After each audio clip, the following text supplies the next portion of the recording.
Welcome and good morning, everybody, to all our attendees and our speakers. The Office of Child and Family Services of the Department of Behavioral Health and Developmental Services is excited and proud to present the inaugural Adolescent and Young Adult Substance Use and Treatment Symposium, From Theory to Practice. My name is Rich Firth, and I work at the Office of Child and Family Services. I'll be your host over the next 2 days of wonderful and exciting presentations. We have a spectacular lineup of knowledgeable and gifted presenters. It is our hope that over the next 2 days, you will find inspiration, information, and innovations that enhance your work, your skill sets, and your passions. Congratulations to each of you for doing the difficult and challenging work you do. I've often stated that work in human services is about changing the world in both large and small ways. We hope this symposium contributes in some way to your vital world-changing efforts. Now let's review today's agenda. After my opening remarks, I'm going to introduce the Director of the Office of Child and Family Services, who will introduce our Commissioner. And then I'll introduce our keynote speaker, Dr. Marc Fishman. Following his presentation, we'll take a short 5-minute stretch break, and then I'll introduce our final speaker of the day, Mark Sanders. So we'll go from there. So I'd like to begin now by introducing the Director of the Office of Child and Family Services at the Department of Behavioral Health and Developmental Services, who will in turn introduce our Commissioner. Nina Marino, MSW LCSW, is the Director of the Office of Child and Family Services at the Department of Behavioral Health and Developmental Services. Ms. Marino has extensive experience in both mental health and child welfare settings, with expertise in the areas of trauma-informed care, program and policy development, implementation, and best practices in behavioral health adoption and foster care. Previously, she worked as a national consultant for the Annie E. Casey Foundation's Child Welfare Strategy Group, where she worked to improve permanency outcomes for dually involved older youth and supported implementation of a trauma-informed skill-building curriculum for foster and adoptive parents. Nina has also served in various roles, including Director of Strategic Program Development with the Center for Adoption Support and Education, and as the statewide Director of Treatment, Foster Care, and Adoption for Lutheran Family Services of Virginia. Under her leadership, she created trauma-informed case management programming, increased adoption competent mental health services, and improved practices around foster parent recruitment and retention. She also provided clinical consultation to mental health professionals, as well as reflected supervision in child welfare settings. Nina received her MSW from Virginia Commonwealth University and is a licensed clinical social worker.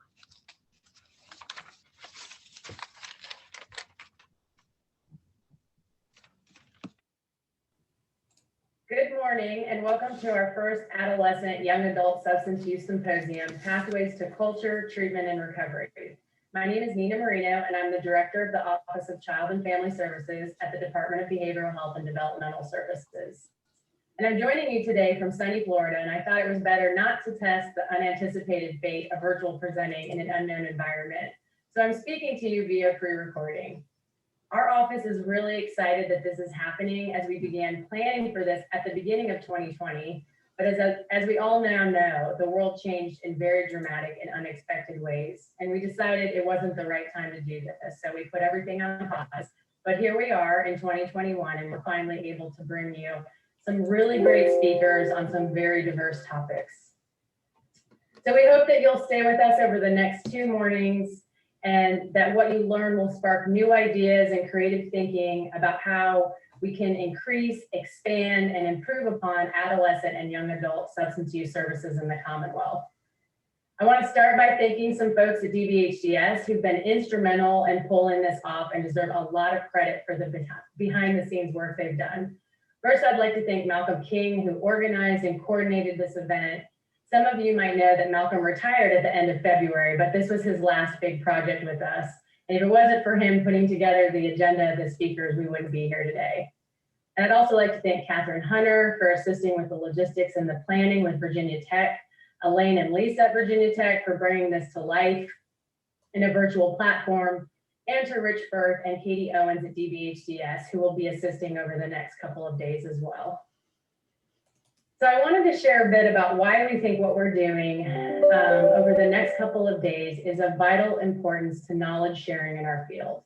And in order to do that, I wanted to give a few statistics that I think speak to the urgency on why we need to focus on adolescent and young adults with problem substance use. So first, we have to start with putting this in a developmental framework around adolescence. And when we think of adolescence, it's often understood of a time of challenge, defiance, risk for young people.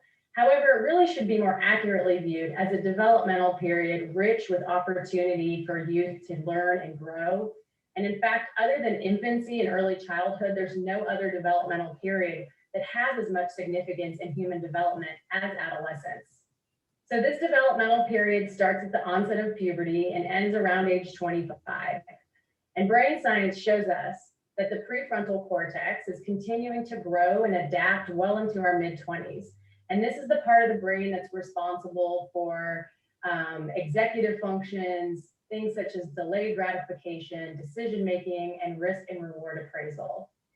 So these stages are defined by big biological changes like puberty, as well as social transitions and identity formation. So with puberty, it brings about changes in the limbic system that heighten an adolescent's sensitivity to rewards, willingness to take risks, and awareness of their social status. So this makes this developmental period a time of great adaptability and growth, but it is also an especially vulnerable time for substance use problems to develop. And research has shown us that substance abuse most often begins in adolescence and young adulthood, when young people begin experimenting with alcohol, tobacco, illegal and other prescription drugs. In the short term, substance use can help alleviate unwanted mental health symptoms like hopelessness, anxiety, irritability, depression, negative thoughts. It can make social situations feel easier to navigate for adolescents by reducing inhibitions. But the general rule of thumb is that almost half the kids with mental health challenges, if not treated, will end up having a substance use disorder.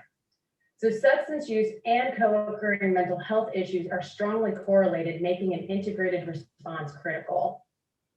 According to SAMHSA's National Survey on Drug Use and Health, young adults experience the highest rates of binge drinking at 38%, illicit drug use at a little over 23%, and tobacco use at 30% when compared to other age groups. And this was a survey done in 2016. And unfortunately, Virginia trends are no different. Data from the Virginia Department of Health on their youth risk survey showed in 2019 that 16% of high school respondents had their first drink before age 13. A quarter of them report currently drinking alcohol, and 17% currently use marijuana. That same survey indicated that 10% of respondents that are in middle school reported using prescription pain medicine without a doctor's prescription. And last summer, as we were all dealing with the pandemic, a national survey was done of over 3,000 high school students that showed most of them were participating in online learning opportunities. More than 3/4 though, 78% were spending 4 or fewer hours each day in class working on assignments. And since school has gone virtual with the pandemic, 30% of young people say they have more often been feeling unhappy or depressed. And nearly as many say they're much more concerned than usual about having their basic needs met. More than a quarter of the students reported that they did not feel connected at all to school adults, and a similar percentage did not feel connected to their classmates or their larger school community. So taken together, we know that these are some very big risk factors for young people right now that might be struggling with mental health, with substance use, or physical or emotional safety. And taken together, these findings suggest that young people are experiencing a collective trauma and that the impacts of the COVID-19 pandemic will likely be felt for years to come. So what does this mean for us in terms of policy recommendations and funding and where we should target our energy? So the first thing is we have to focus on promotion and prevention strategies with this population. That has been a high priority in Virginia and continues to be so. And we have to have those strategies be reflective of adolescents and young adults. And so the way we've approached that is to make sure those strategies are developed with youth who are able to connect with their other peers effectively. No adolescent wants to hear from an adult about what they should or shouldn't be doing. but hearing messages from other peers that normalize experiences can have a really big, profound impact. The other thing we have to do is improve access to a comprehensive, coordinated, and integrated behavioral health services for adolescents. And we need to increase the number of adolescent healthcare providers we have, improve upon their training, and increase the workforce capacity across the Commonwealth. So with those goals in mind, and in response to the need for more evidence-based treatment options for this population, in 2017, DVHDS, through the Office of Child and Family Services, applied for and was awarded a federal grant that provided funding to states to improve treatment for adolescents and/or transition-age youth with substance use disorders and/or co-occurring mental health disorders. This grant led to the training and certification in an evidence-based practice called Adolescent Community Reinforcement Approach, also known as ACRA or ACRA. You're going to be learning more about this treatment model, some of the outcomes, and be hearing directly from some of our providers in tomorrow's afternoon segment. So we've served over 300 adolescents and young adults through this grant, and we've trained a new workforce within our public mental health system.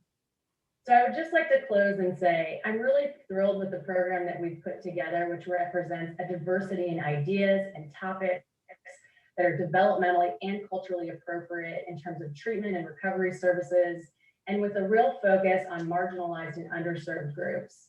I hope that you enjoy the symposium and that together we can begin to think about how we can increase access to high quality treatment and recovery oriented services for our young people that are non-stigmatizing and use a strengths-based framework.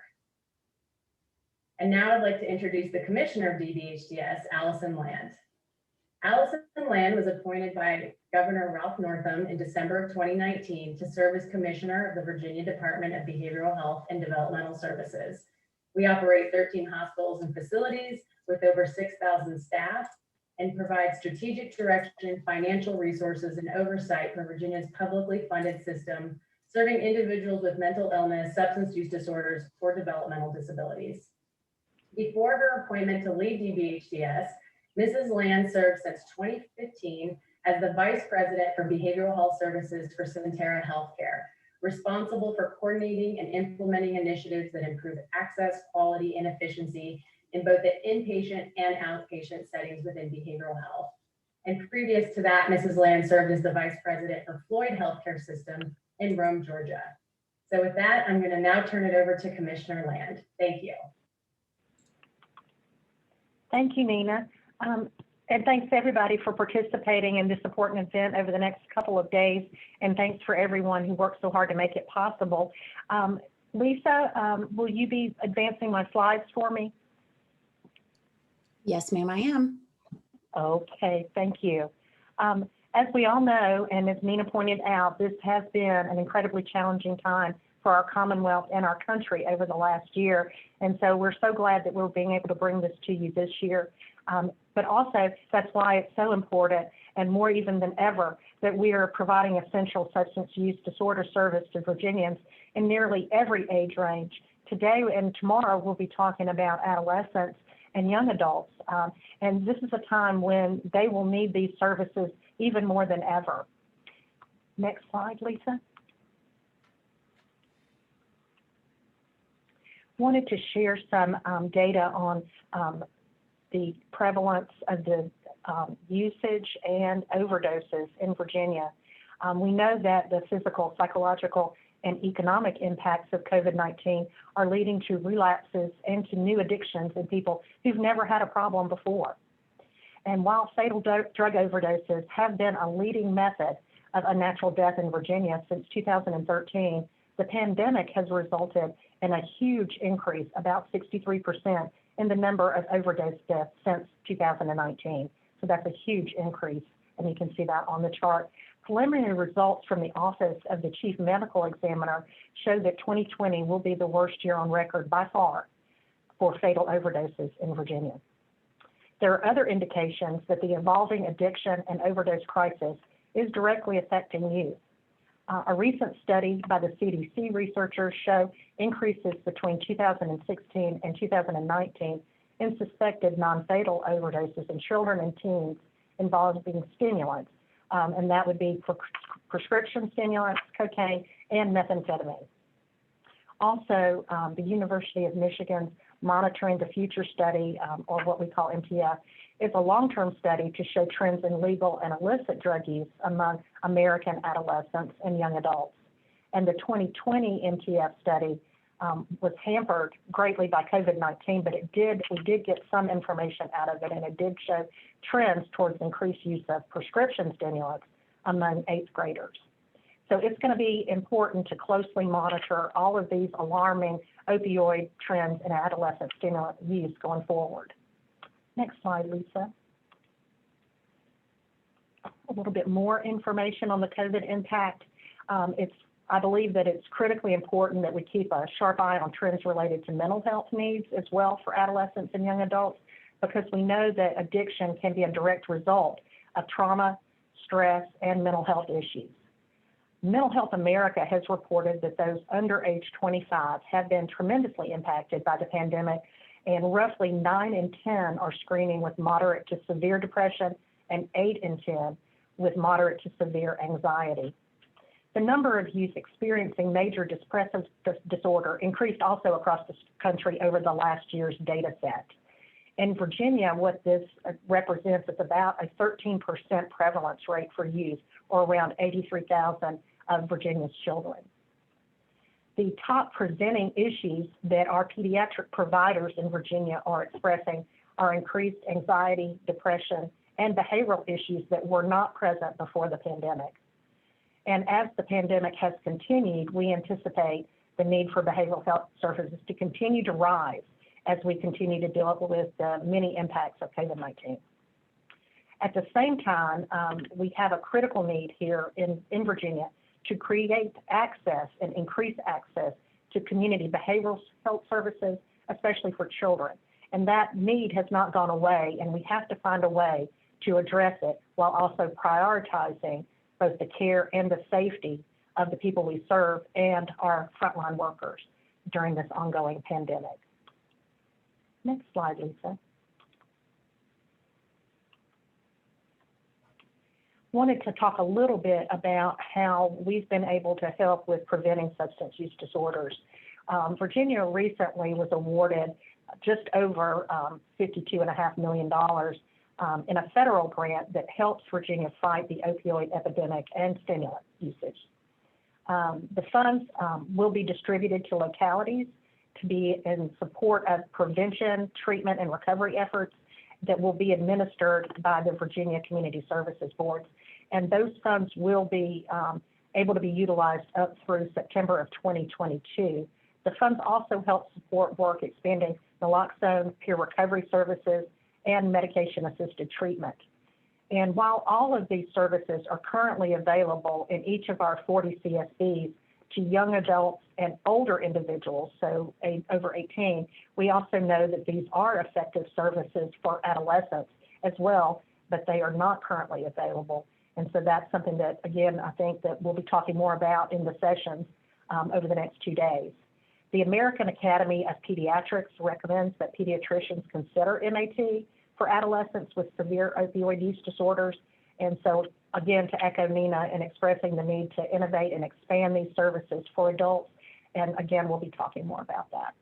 Also, very specific to young adults, these federal funds have built collegiate recovery programs at 8 Virginia universities and colleges. And so those programs, are there and are offering and providing safe and supportive environments for college students who are in recovery.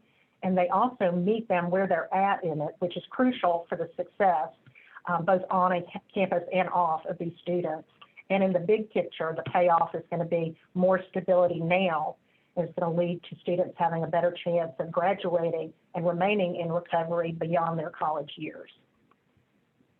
Next slide, please, Lisa. Okay, so we have people who are already struggling with the disease of addiction, and the loss of the face-to-face peer support services during the pandemic has been really detrimental to their recovery. DBHCS is working with providers of community mental health and substance use disorder services like our CSBs on safe return to face-to-face services and helping and providing some guidance on that. We're also continuing to expand our work around substance use prevention.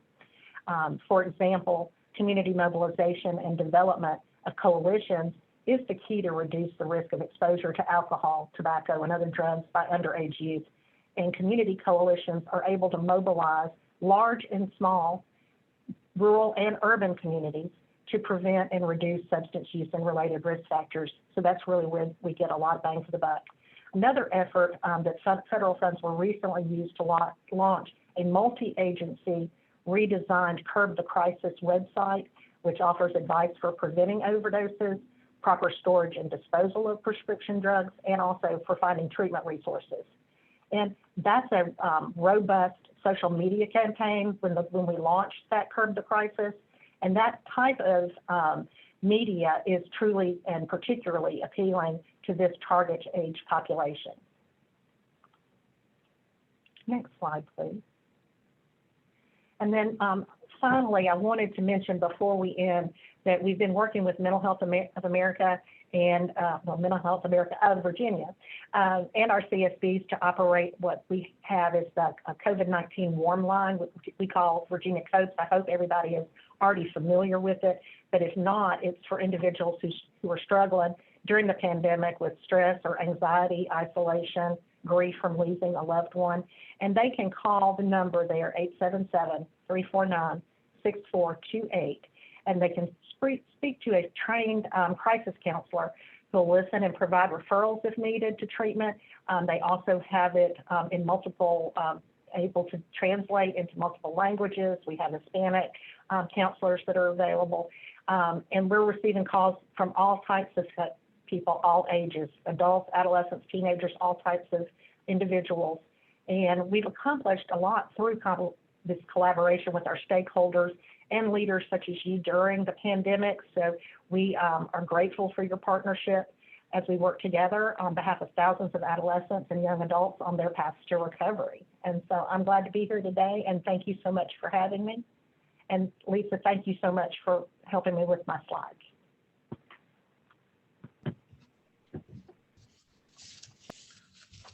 Okay, well, thank you, Nina and Commissioner Land, so much for getting us started this morning. So I'm going to introduce our keynote speaker. I had the pleasure of hearing our keynote speaker speak a couple of years ago at the VCU Kobe conference that the Office of Child and Family Services helped sponsor. And you guys are all in for a treat. Dr. Fishman, among many other things, is an advocate for more services for young people, innovation in engaging young people and their families in treatment, and integrated treatment for co-occurring disorders. Dr. Fishman is an addiction psychiatrist and leads the Maryland Treatment Center's Mountain Manor, a regional behavioral health care provider, which offers programs for residential patients, SUD, and co-occurring treatment for youth and adults. He's a member of the psychiatry faculty at Johns Hopkins University School of Medicine. His academic and research work has focused on addiction pharmacotherapy, models of care for youth, particularly with OUD, and treatment placement and matching strategies. Dr. Fishman served as co-editor for the most recent editions of the ASAM criteria for the treatment of substance-related disorders. He served as past president of the DC, Maryland Society of Addiction Medicine and is a current member of its board. So welcome, Dr. Fishman. Well, good morning, everyone, and thanks for that warm welcome. It's a treat and a privilege to be here with you all. Let me just share my screen and we can get these slides up. As we discussed, we're here to talk about adolescents and young adults, or youths, as I guess they say in Brooklyn, right? And one of the things that's important to remind ourselves is that when we talk about young people, some people will have different definitions of what constitutes youth or adolescence. And the critical issue is to think about developmental stage or developmental vulnerability rather than any absolute line in the sand about chronological age. 12 to 17? Is it 15 to 18? Is it 16 to 21? Is it extend up into young adulthood to 25? Some people will say adolescence goes to 40 these days. That's maybe a bit much, but the idea is that we want to be thinking developmentally. Today, I'm going to kick things off, hopefully set the stage for some of the speakers that are coming. I want to resonate with what we heard from Ms. Marino and Commissioner Land this morning. Very nice encapsulations of some of the themes that I and the other speakers will be talking about. And the focus is that youth get into trouble in adolescence in this time of vulnerability because of some of the developmental issues that are just part of the way that adolescents are wired up. And so we have to think about that vulnerability and its implications for prevention, for intervention, and for treatment in a developmentally informed way that can help us engage with youth and their families and see if we can have impact on this terrible epidemic of substance use that continues. And we heard this morning about the COVID pandemic, and for sure, that's had an enormous and tragic impact on our country and the world. But, you know, the ongoing epidemic, even pandemic, if you will, of substance use hasn't gone anywhere. In fact, as we heard this morning, it's been even worse this past year with isolation and other stressors.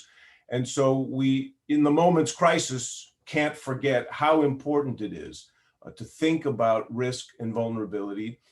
And it is a big deal. One of the things I will come back to, and other speakers will come back to, is that despite some of the countercultural messages that, oh, it's no big deal, what's a little alcohol, what's a little cannabis, we did it when we were kids, everybody's doing it.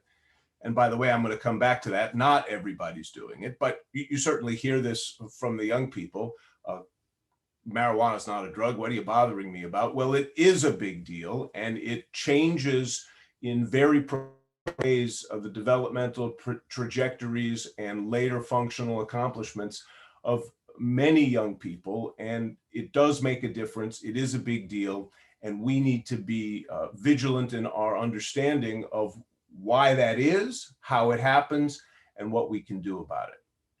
Here's a outline of how I'll organize today's conversation. I'm going to talk a little bit about how the epidemiological data shows us that the period of adolescence and young adulthood is heightened in its developmental vulnerability, and we see the gateways of risk that lead to higher rates of use and use disorder and loss of control and problem use when young people initiate at a younger age compared to older adults. And then we'll try to look under the hood, inside the black box of mechanism a little bit, the why. What is it about young people that makes them more vulnerable?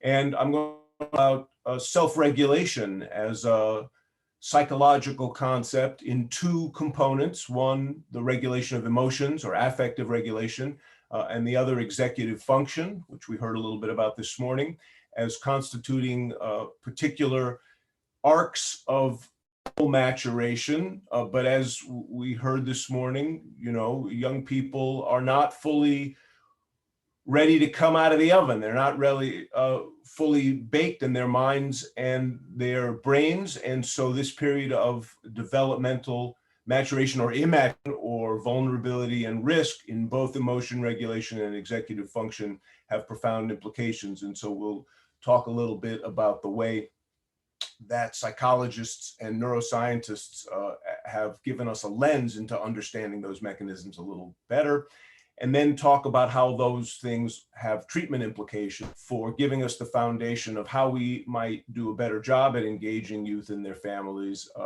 We can craft developmentally informed treatments that are more, that have specificity for young people. And hopefully that will set the stage for speakers to follow who are talking more in depth about particular interventions.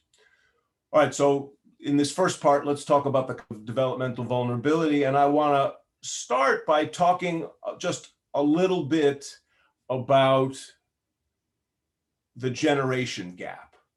It's a little bit of a over-exaggerated cartoon sound bite, but it's important, and it's something that has been there forever, right? This idea that young people are different. Some people would say teenagers are a different species. I'd go that far, but they are unique in their characteristics in many ways. They're not just short adults, right? They have changing bodies, changing minds, changing brains, and those things confer unique special qualities that are delightful and resilient and exciting for the promise to come, but they also confer risk.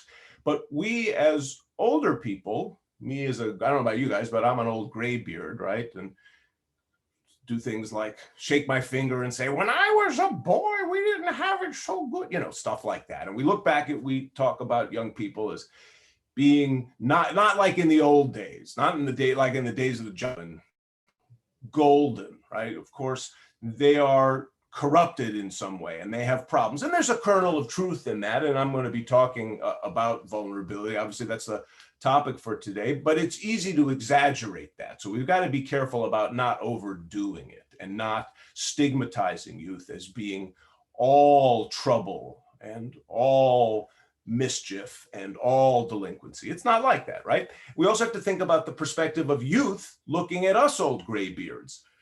You don't understand. You've never experienced what I've experienced. How can you tell me what to do? You've never lived in my world, that kind of thing. And these perspectival gaps, if you will, inform the conversation. And part of what we need to do is understand the perspective of young people as best we can, right? We're not going to pretend to be one of them, but many of you you're here today because you've worked professionally with young people. You have that perspective. You've tried to appreciate their culture. Some of you will have parented teenagers, so have that perspective. Maybe even some of you have been teenagers in a former life, right? So you can remember. I mean, it's hard for me to remember. I'm so old, but you guys may be closer to it and can remember. And so it's important to try to bridge that gap reciprocally in both directions. I want you to look at this quote for a sec, just as a over-exaggerated kind of Hollywood description of the generation gap. Us old folks looking back and talking about young people. We live in a decadent age. Young people no longer respect their parents. They are rude and impatient. They frequent taverns and have no self-respect, right? That encapsulates the issue of vulnerability and risk and why teenagers are such a problem these days. And when do you think, by the way, this is from? How far back does this go? You know, was this written last week? Was this written a century ago? Was this written 3 centuries ago? Take a look, right? This has been going on a long time. And so I just bring this to everybody's attention, in part to frame the conversation that on the one hand, the gap exists. On the other hand, we don't want to exaggerate the gap too much, and we want to be aware that the gap. And lastly, perhaps most importantly, we want to try to bridge the gap to good benefit. All right, let's look at some data that informs our look at developmental vulnerability and how it confers risk. This is the relationship between substance use and age across the lifespan. And as you can see on the left-hand side of the graph, that decade, essentially the second decade of life, is blown up out of proportion to the right-hand side of the slide, where the rest of the lifespan is condensed in a nonlinear way.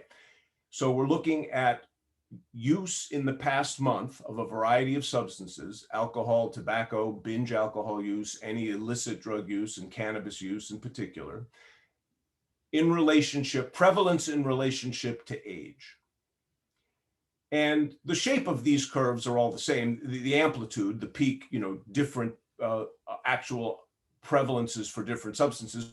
General shape is the same. And the reason we blow up the left-hand side of the curve is because on that ascending limb of the curve, that's where the action is, right? You can see that onset of substance use happens through the second decade of life. Its prevalence peaks at the end of the second decade of life, beginning of the third decade of life. And although plenty of people on the right-hand side of the curve are still using substances, when did they begin, right? So we have to be concerned about young people, even if you or others don't spend their professional careers working with young people. We do have to think about this time of vulnerability as being where it all starts and where it crystallizes for a subset of people who initiate into loss of control, into problem use, and into disordered use.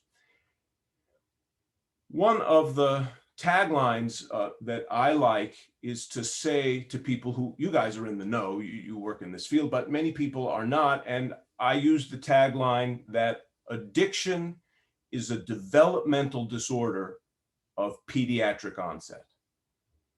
It is a developmental disorder that begins in the teenage years. Oversimplification, but that tagline, I think, encapsulates a very important public health message.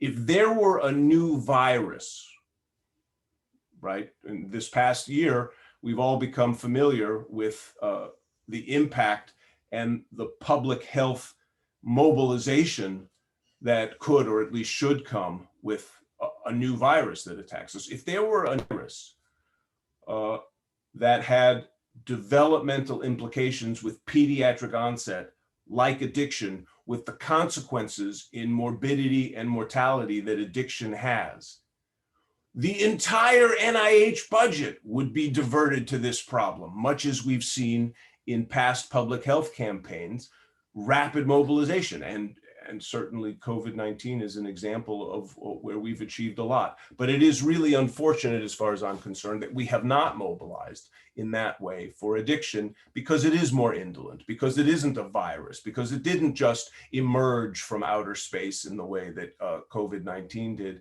And so we know this, but we need to be advocates for better public understanding of that concept, at better public mobilization of resources. Let's look at change over time. This isn't the most recent data, but it's illustrative of the trends over a decade and a half or 2 decades. And you can see use patterns for alcohol, tobacco, cannabis, and other drugs. This is 12th graders, and this is lifetime use, right? And in various epidemiological surveys, we can look at lifetime use, we can look at past month use, we can look at past year use, we can look at past week use, different perspectives. But this is initiation, if you've ever used. And there's a bunch of illustrative points here. One is, you're not surprised that alcohol is at the top of the list. Alcohol is the most prevalent substance used in this country. That goes for adults. It certainly goes for young people. You can see that rates are declining. So that's good news. On the other hand, you also see that rates are pretty darn high. So 65-ish% of young people, by the time they're 18 in 12th grade, have initiated alcohol. The cannabis line is about 45-50%, and it's been relatively stable, hasn't changed much, although this curve doesn't go back to the peaks of the late 60s and mid 70s when they were even higher. And thank goodness we've had declines from then. This is pre-legalization, medicalization. And so we're starting to see the numbers inch up from then.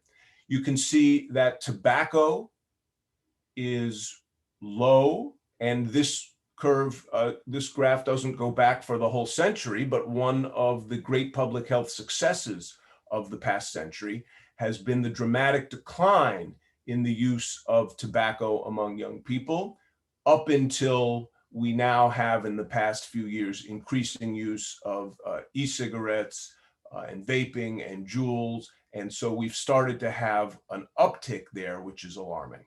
But just to see these trends, very important. Here is binge drinking blown up in particular, and we're looking at 12th grade, 10th grade, and 8th grade.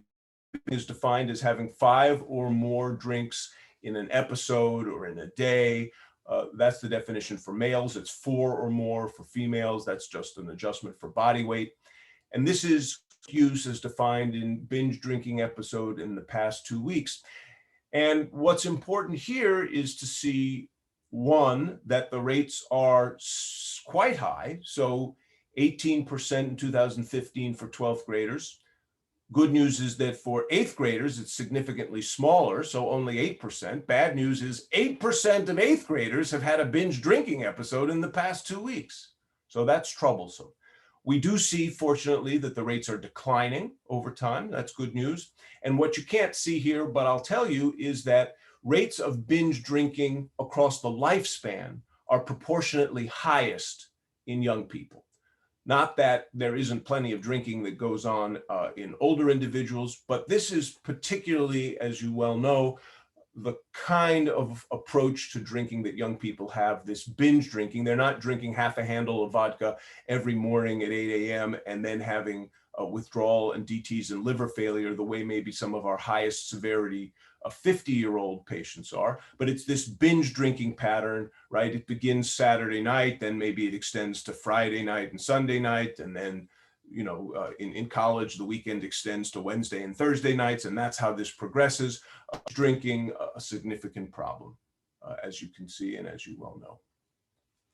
Now, here is one particular perspective showing us that age of initiation confers significant risk on later problem use.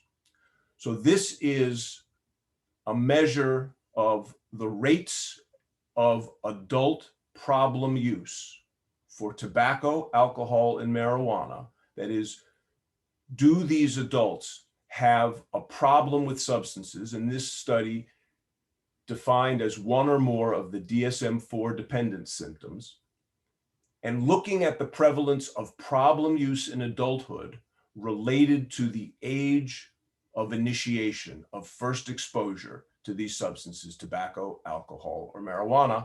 And the age of initiation is stratified into the 3 different colored bars: initiation below 14, initiation between age 15 and 17, initiation over 17.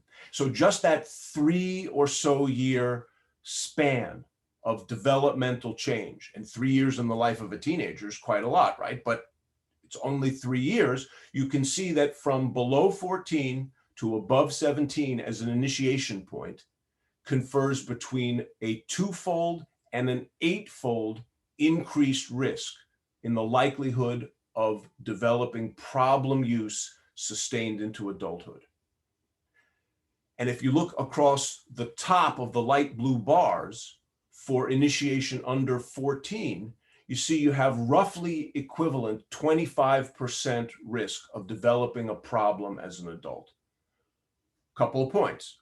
One, it's not everybody, so we're not going to exaggerate. It isn't 100% risk, but 1 in 4, that's pretty high. I see that as a very big deal. Here's another perspective. This is looking at community prevalence data at years or duration from first use, from first initiation on through continued use, how many years till recovery as defined by 1 or more years of abstinence in the community. So how long does it take from when you first start to when you stay stopped for a year or more? And that duration in these survival curves is broken up into 3 categories of initiation age. In red, those that initiate under 15, in green, those that initiate between 15 and 20, and in blue, those that have initiated over the age of 21. And if you look across the 50% median line, you can see that the difference between young initiation before 15 and delayed initiation after 21 confers a 60% increase in the duration of time it takes to stop. Now, of course, not everybody stops, right? Some people either die of this illness or continue through their lifetime, but 60% increase in duration of use before achieving some stable recovery because of early initiation. So that reminds us a very important message for prevention in our talking to parents. We could spend all day talking about parental guidance and the like, but just a quick point on that. When the parents say, we did it when we were young, it's no big deal, I lived through it, I'm still a doctor, lawyer, Indian chief. Or when they say, oh, well, I'm going to teach responsibly at home where I can supervise them and get them to do it right without excess and take away their car keys. That's based on false information. Earlier is worser. The idea that there's only two doors, right? Drink at home where I'll learn them right versus drink out on the streets where they'll drive and die. Well, if there were only two doors, sure, I'll pick door number one, but there aren't only two doors. What about the door that says, let's have them not drink at all. Let's try to delay initiation. Let's increase our ability to monitor and supervise and intervene and promote non-use. Easy for me to say, but that is a core issue and a very common misunderstanding that parents have. All right, so that was part one. Now in part two, let's try to look under the hood. We've seen that young people have increased vulnerability. We've seen that early initiation leads to risk of development of loss of control, development of problems as an adult. Why is that? What can we learn from psychology and neuroscience that helps us look under the hood and understand a bit more about what makes adolescents vulnerable? So, as we said, early substance use can lead to high-risk addiction. Again, don't want to exaggerate, not everyone, but a substantial subset. And it's this playing the odds that is part of what we want to caution young people and their families against. Adolescent immaturity during this critical developmental period is what confers, at least in part, vulnerability. And that vulnerability can be looked at from brain development, from mind and psychology development, from spiritual development, from social connection development. It's not all brains, but I'm going to use neuroscience, psychology, and brain development as one lens in to help us understand that. And some of the characteristics, as you know, are that young people tend to be more impulsive and excitement seeking during that period in the lifespan. They tend to have more difficulty than adults in delaying gratification. They have immature and less accomplished executive function, inhibitory control, and emotion regulation than adults. And this graphic, which is reproduced many times, is kind of a symbol of adolescent brain development, looks across a decade and a half from age 5 to age 20 at a particular marker of dynamic brain development.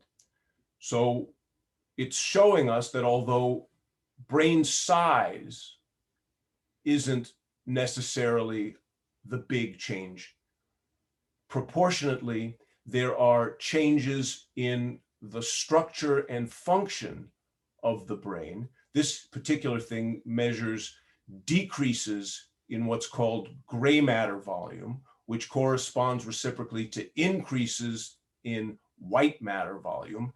And that's a jargony brain science way of talking about increased connections between functional brain areas and their circuitry, dynamically developing through adolescence and on to the middle of the third decade of life, well into the mid and late 20s.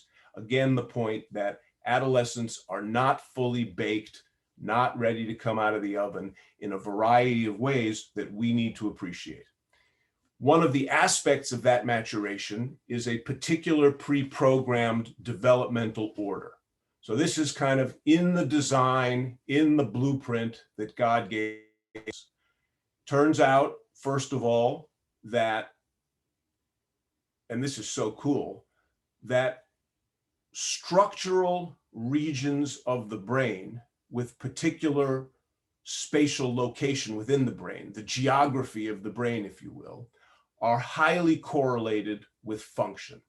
And on the right-hand side is one example of looking at the cerebral cortex area called the motor strip.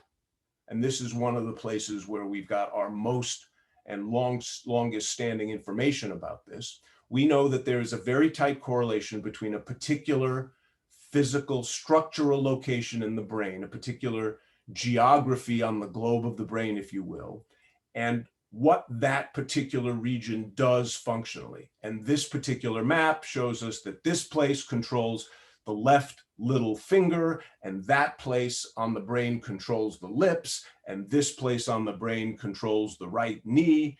And we're able to map that to sub-millimeter precision. So cool. We're not quite as good with other higher order functions of cognition and emotion, but we're getting pretty good at it. And the same rule pertains, that there is a very tight and interesting correlation between function, structure, and location. And on the left-hand side of this, we see a cartoon of some of the areas of the brain in relationship to what their functional capacity is, what they control. So you see physical coordination kind of in the back, in the cerebellum. You see emotion in the amygdala as you come forward, and you see judgment in the prefrontal cortex way at the front. And we know that developmental maturation happens from back to front. That's just the programming that we have, how we're wired up. And part of what that tells us is that these functions in relationship to their spatial location come online, mature, become more refined and more robust to eventual fully mature adult capacities over time and slowly. Vision, for example, is in the back of the bus in the occipital lobe, and executive function, or judgment, as we sometimes think of it, is at the front in the prefrontal cortex. And as we'll talk about, that kind of executive function is late to come on board. And so we're going to think, as we look under the hood, about what it is in the immaturity of executive function in young people that helps us understand part of this developmental vulnerability and risk. We're going to break it down into two components. One, we're going to talk about emotion regulation, and two, we're going to talk about executive function. And this cartoon is kind of the idea that as brain maturation is slow to develop, it is other factors, here cartooned by that drawing of the heart, that drives the bus, right? It is adolescent feelings and impulsiveness that tends to drive their bus rather than the inhibitory control and mature emotion regulation that adults might bring to the table if only we were talking about grown-ups, but we're not. So what's self-regulation? Self-regulation, we're going to talk about, has a component in emotion regulation. Self-regulation has a component in executive function. And in simple terms, we're talking about the ability to control oneself. Sounds easy. Control oneself to what purpose? Well, to the purpose of fulfilling self-directed intention, to get what you want, but hopefully to get what you want for long-term gain to improve function and health, not just to get what you want by feeling good in the moment. Sometimes they are contradictory, and what feels good today might lead to stuff that feels not so good tomorrow and not be good for longer term healthful and functional self-directed intention. Those things are immature in adolescence, and we'll talk about it. The paradigm of temptation and its resistance is really a key lens, a key paradigm, and it's broadly related to lots of fundamental processes that both precede substance use and later can include substance use. And if you think about the idea that intoxication is a very common phenomena in the human experience, I mean, think about 3-year-olds or 2-year-olds that like to spin around and get dizzy. We're kind of programmed to like that some, and plenty, maybe even the majority of adults have had some experience of non-problem intoxicant use, a beer at a football game, a glass of wine with dinner, and only use a little and only have one, right? But the question is to be able to resist the temptation in losing control, whether it's for substances or other risk behaviors, is a very useful lens and paradigm into seeing where vulnerability comes in for young people. These processes are immature in adolescence. They are impaired by substance use. And as I'll say again and again, if you're a substance using adolescent, you have a double whammy. So let's talk about emotion regulation. Emotions are very salient in adolescence. Now, you know that there is lots of variation between individuals about emotionality and emotional amplitude, right? Heterogeneity from person to person. Some people are super emotional, some people are not. But for everyone, no matter what your overall lifetime emotionality is, adolescence is the time in the lifespan where emotionality peaks. It's when, and it follows that order back to front of what comes online and matures when, and emotion is kind of in the middle of the brain, and it's kind of coming online and becoming more salient, and its magnitude and amplitude increases. And aren't you guys know this, right? Aren't adolescents wonderful? The way they discover emotions, and the way it's the first time anybody's ever felt what I've felt, and the world is bright and exciting and vibrant with feeling. I'm in love, and nobody's ever felt that before. Mom, you wouldn't understand. You've never been in love. And I'm writing poetry, and I'm in the dark, alone in my room, singing songs and working on my rap verses. And it's this connection, new and vibrant thing, but in a kind of a cartoon way. It's, hey, come on, right? You're not the first person. But on the other hand, there is this kind of wonderful vibrance. But it's also what drives the bus, and that can be problematic. There is also a sense that teenagers have that they are emotional experts. They are connected to their feelings and their peers' feelings and the world's feelings, and they can read people and they understand and nobody else understands. Is that accurate? Well, as it turns out, and I'm sure you know, it's not so accurate, right? And we can measure that in a variety of ways. One way is to look at people's, including teenagers, ability to read other people's emotions. How emotional expert are you? Well, take a look at this face and tell me what you think this person is experiencing. What emotion is that? And if you ask a bunch of adults, people will say things like shock or surprise or disgust. But if you ask a teenager, what will they say? Anger. And in fact, one of the things that's very interesting about adolescent emotional response is a negative emotional bias. They tend to see anger and hostility in the world. Now, I wouldn't go as far as to say, I mean, if you show them any face, they're likely to say angry.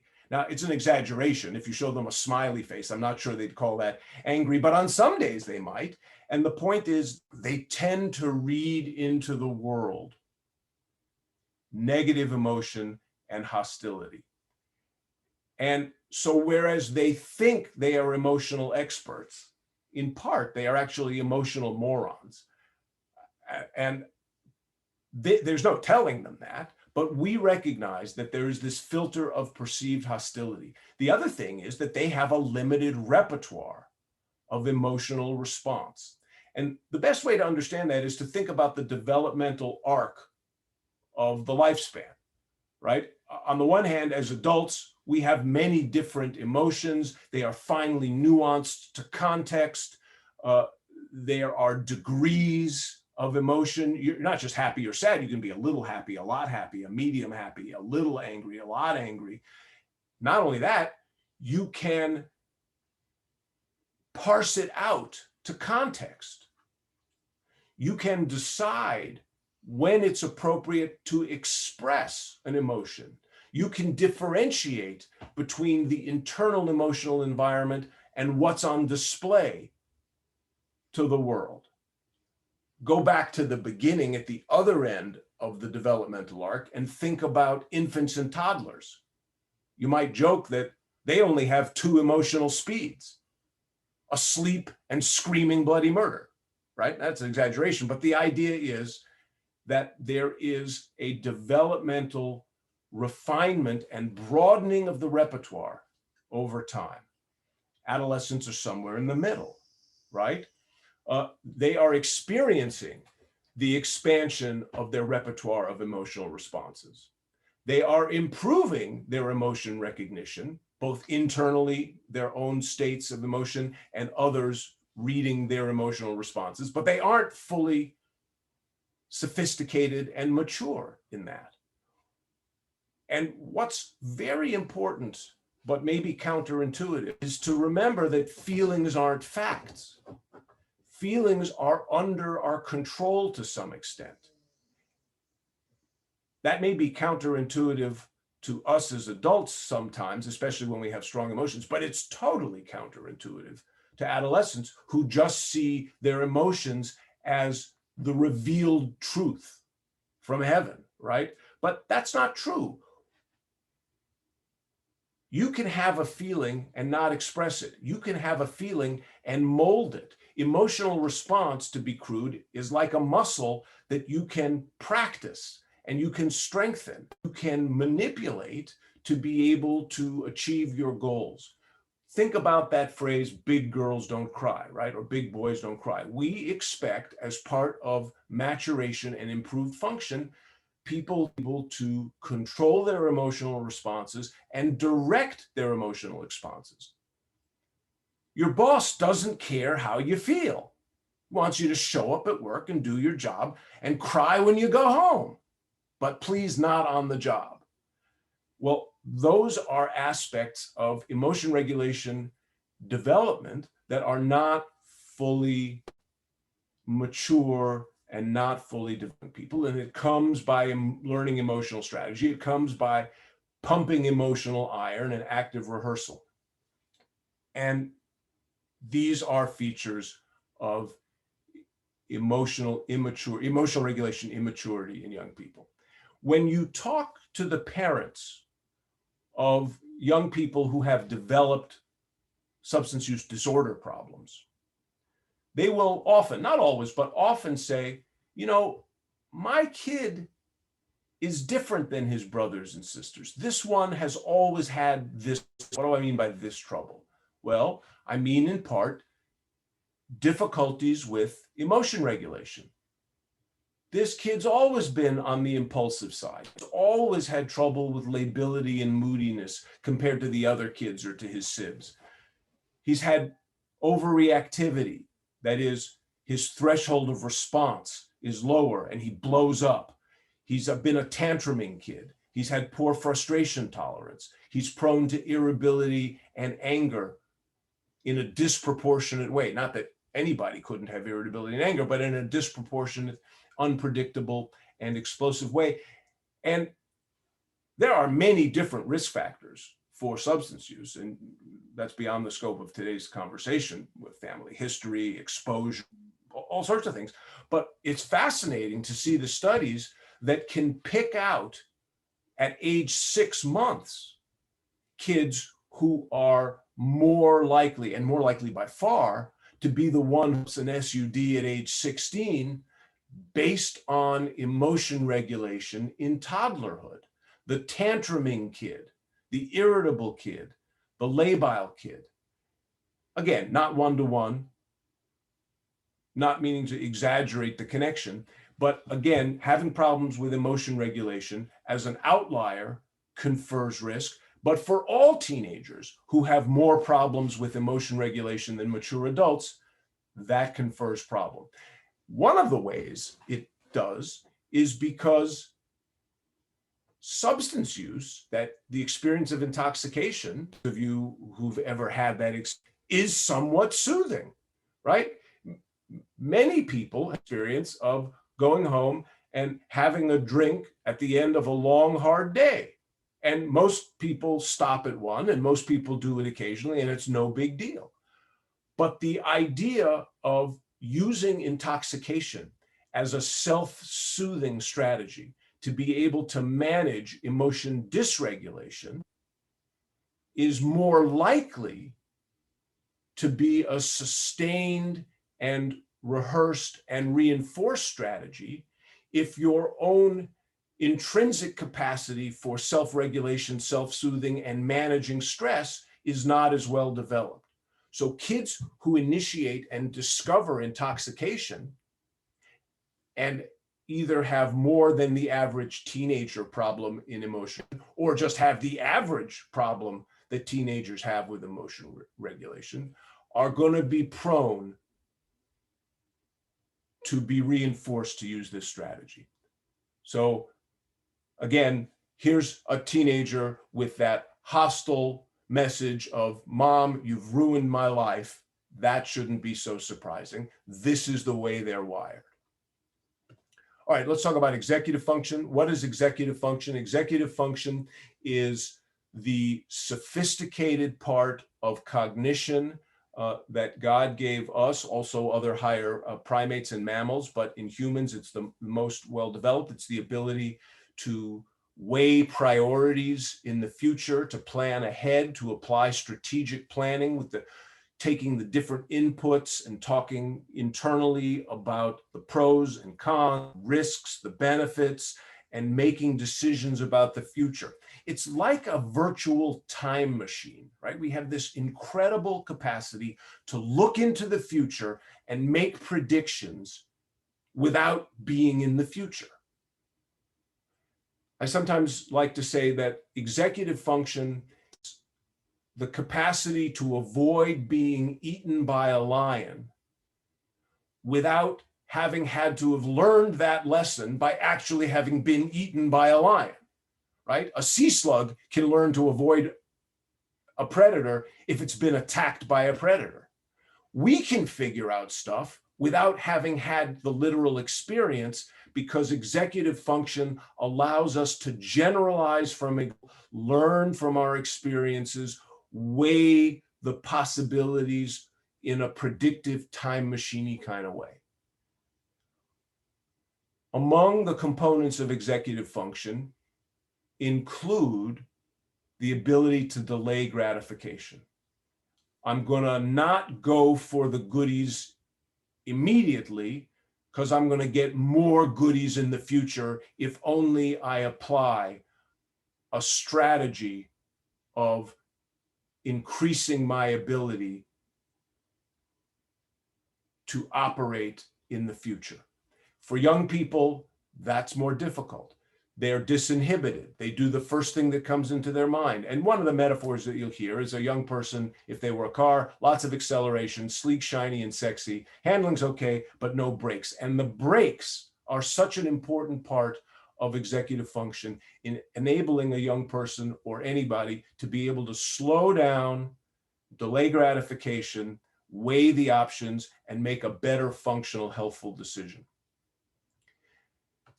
I don't know how many of you know about the seminal work by the famous Stanford psychologist Walter Mischel. Sometimes this is called the Stanford Marshmallow Experiment or the Marshmallow Experiment. And repetition in old hat, but I'm going to show you a little video to illustrate the point. The idea is, and he was the kind of one to come up with this, but every graduate student now in psychology replicates this. It's been replicated in every country and every socioeconomic group and every language and every ethnic group. And it's pretty standard stuff, but it's still very profound and illuminating. You take a bunch of 5 or 6-year-olds, you put them in a room and you say, here, I'm going to give you a marshmallow and you can eat it if you want, but I'm going to encourage you to not eat it. And if you can go 5 minutes without eating it, I'll give you 2. So it's kind of a measure of whether these very young people, and these are preteens, right? These are 5, 6-year-olds, can resist temptation and exert executive function and exert inhibitory control to be able to get a greater reward in the future by delaying an immediate reward. All right, let's see if I can get this to go. Oops. There we go.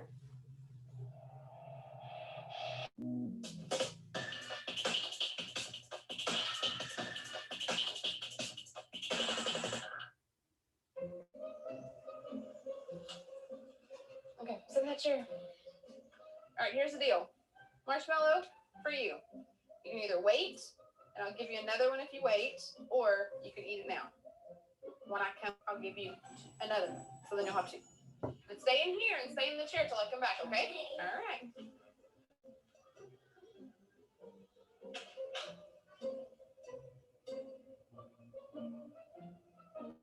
Give it a little sniff.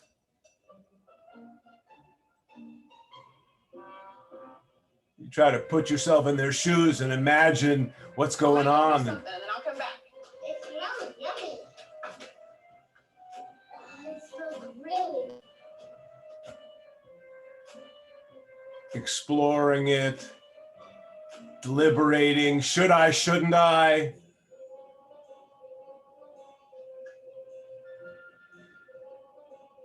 Give it a squeeze. Pretend. A little distraction.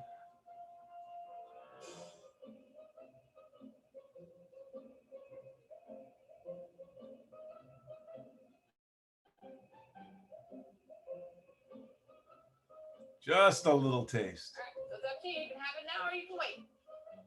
Okay? More. Be back. Stay in the chair, okay? Okay.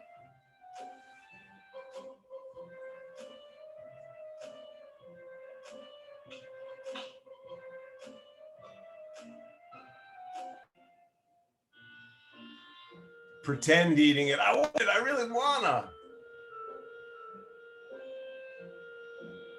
Just a little nibble. They'll never notice. Give it a kissy. Oop. That doesn't count. They'll never notice. Oh no.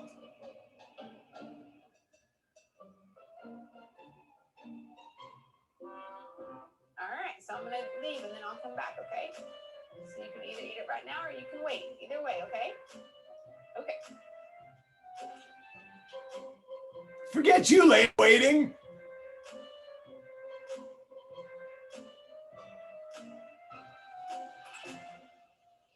How'd you do? Did you do good? You did? You wanted to eat it, didn't you? So did I tell you I'd give you another one? Okay, now you can have both. You need 'em.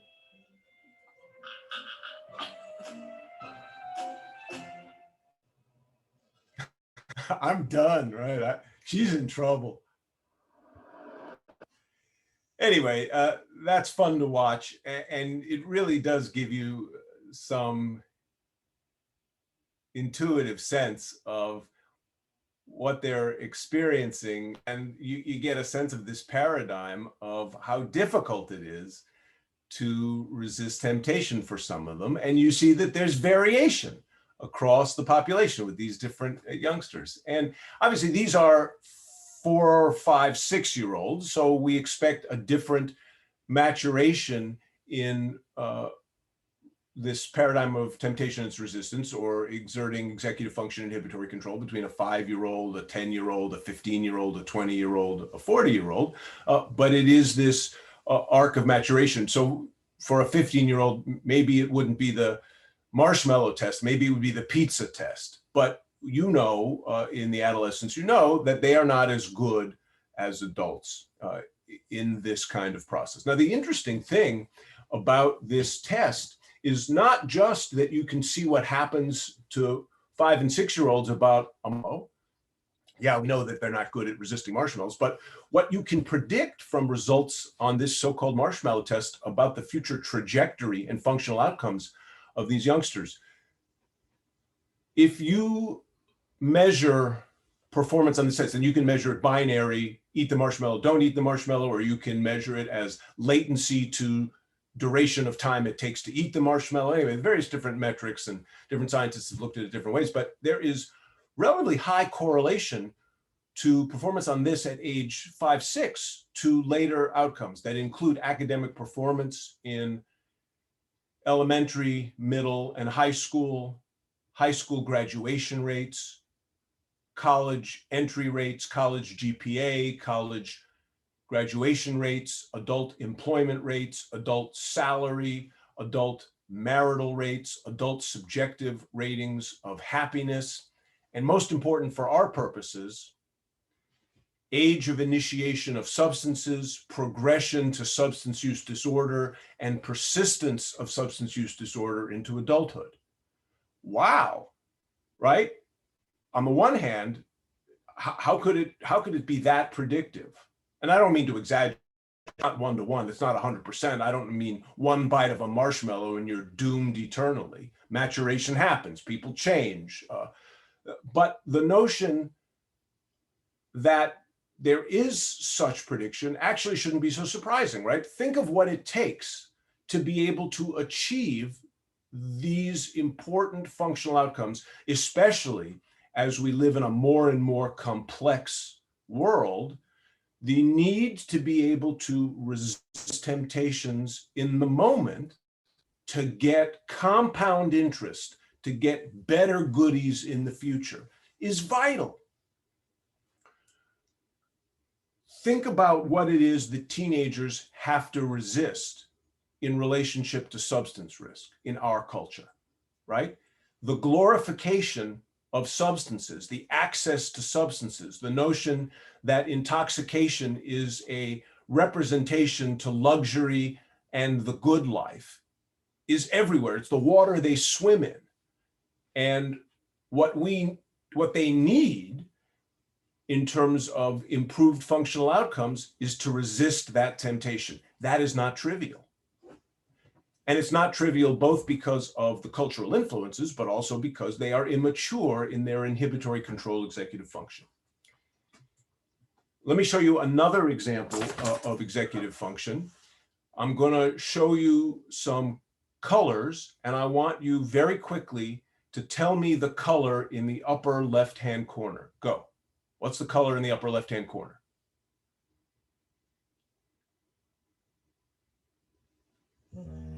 This is called the Stroop test, invented by the evil Dr. Stroop. Just let my dog out here. And this is a two-signal interference and impulse inhibition task. What do I mean by that? Well, you've got information conveyed here about 4 colors, but it's competing different signals of information. The color itself and the word that represents the color. In this case, they are competing with 2 different information content elements.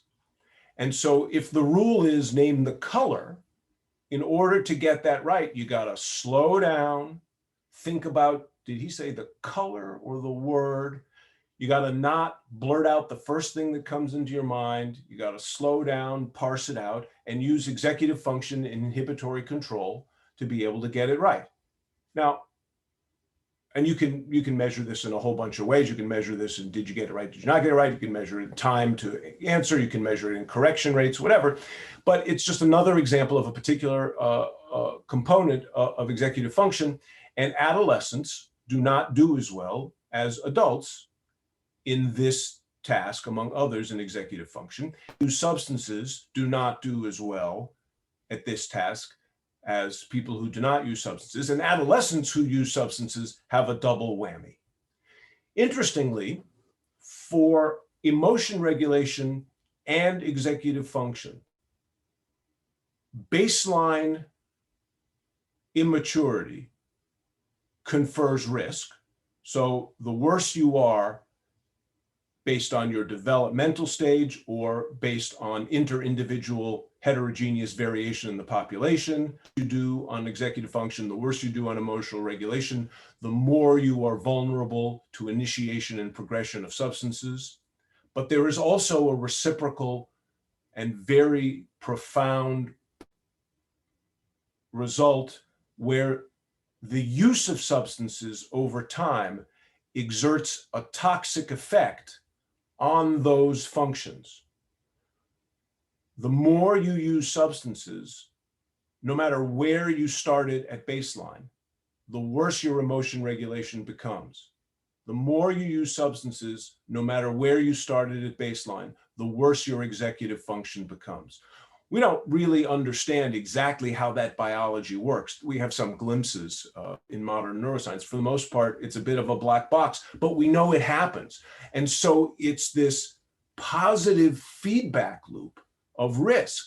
If you have immature executive, you're more likely to develop a substance problem. And if you develop a substance problem, your executive function gets worser and worser, and that's not good for outcomes.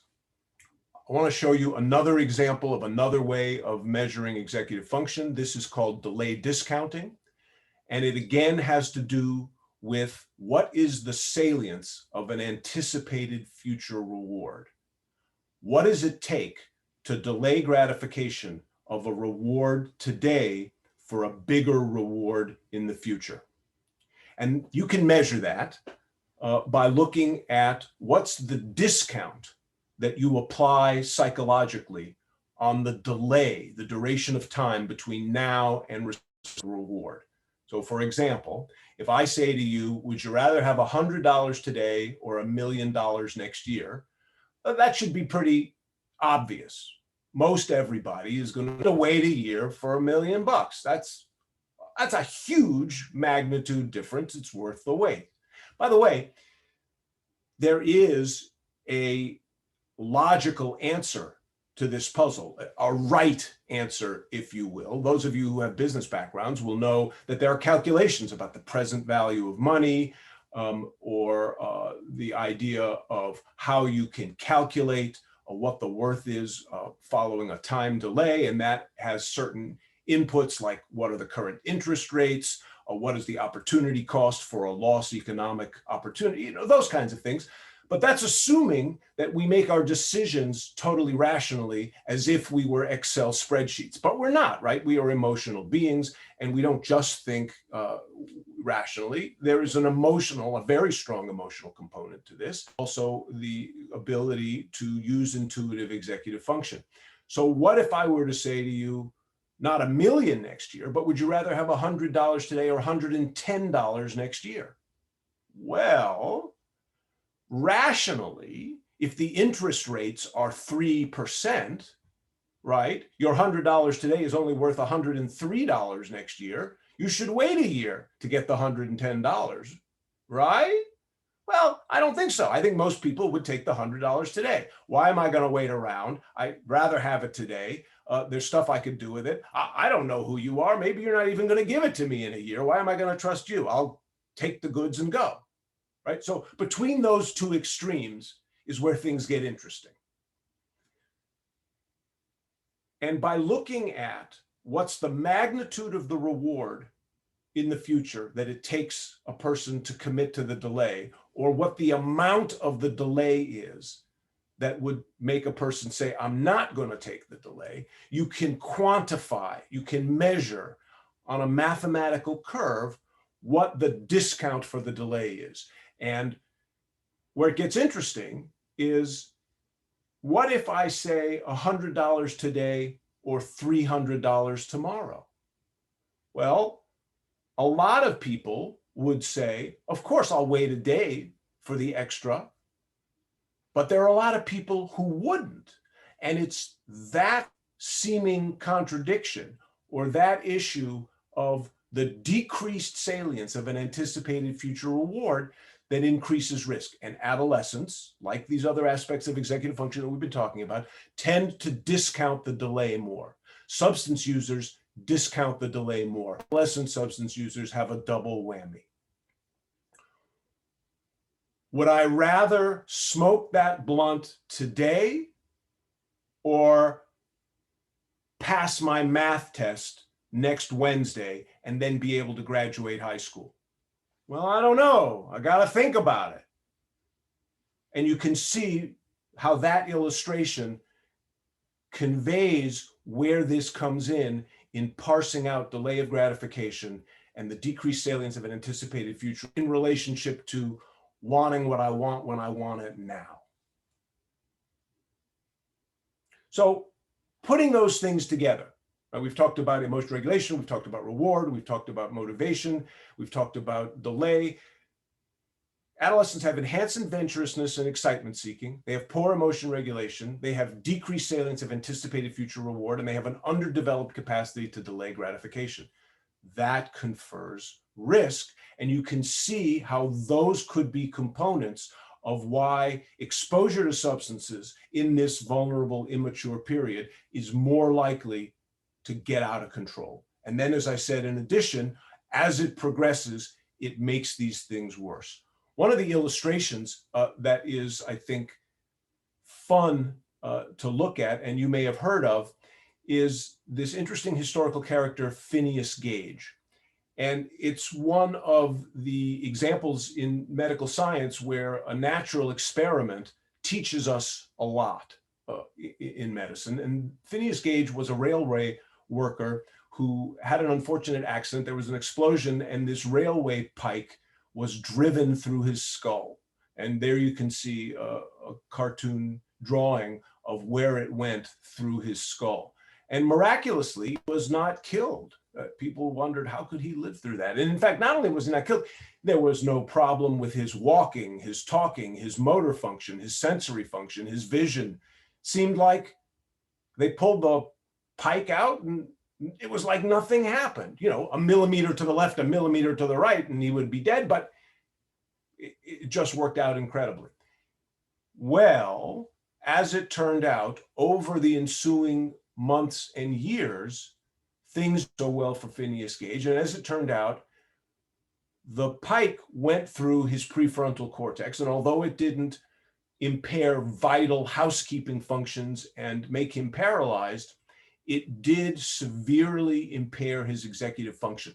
And this neurologist at the time, a guy named Dr. Harlow, made his career on cataloging and examining and describing Phineas Gage. And it became a very useful first example of our understanding the relationship between executive function and the structural geography of where that's located in the prefrontal cortex. And here is this interesting quote from Harlow describing how Phineas Gage changed from a God-fearing family man to later, in the aftermath of this injury with damaged executive function, he was fitful, irreverent, indulgent at times in the grossest profanity, manifesting but little deference for his fellows, impatient of restraint or advice with his desires, at times pertinaciously obstinate.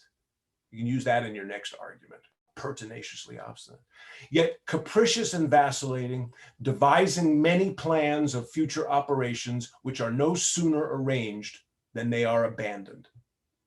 Does that remind you of any teenagers?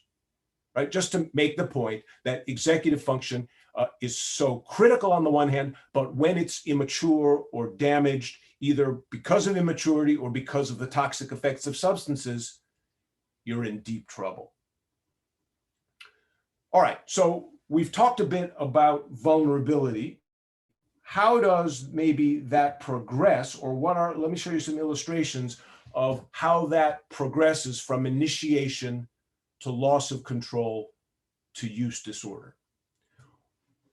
One very useful conceptualization about this is the gateway hypothesis, which teaches us that there are stages in which exposure confers risk through a series of milestones or gateways.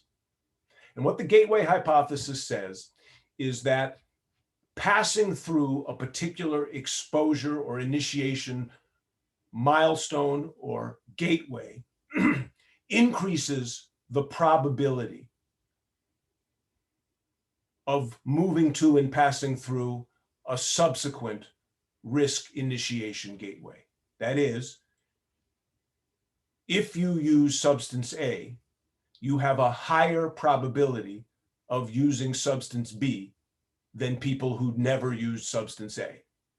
And if you use substance B, you are at increased risk of using substance C compared to people who have not used substance B. Now, some people talk about how the gateway hypothesis is old-fashioned and it's been debunked and it's no longer held in high regard. Nothing could be farther than the truth. The gateway hypothesis has been replicated again and again and again. What is debunked and abandoned is a misinterpretation of the gateway hypothesis. The reason some people dismiss the gateway hypothesis is because they misinterpret it to say that substance A, you will use substance C. But it's not deterministic. It's only probabilistic. In fact, most people who use substance A never use substance C, but more of them than those that don't use substance A do use substance C. The gateway hypothesis does not say one sip of beer and then next week you're injecting heroin under a bridge.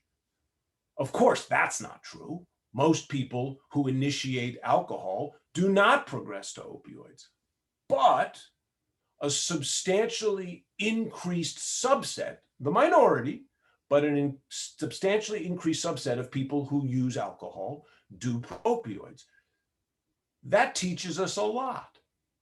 Now, when Denise Kandel, who was the person who first described this, did describe it, she talked about a particular order of substances that went from the so-called lighter and legal substances, tobacco, alcohol, progressing to the lighter illicit substances, cannabis, progressing to the harder illicit substances, cocaine, opiates, methamphetamine, etc., and used it to chart out a particular or prototypical course of progression that was typical of many young people. But the exact order of the substance is not critical to this hypothesis.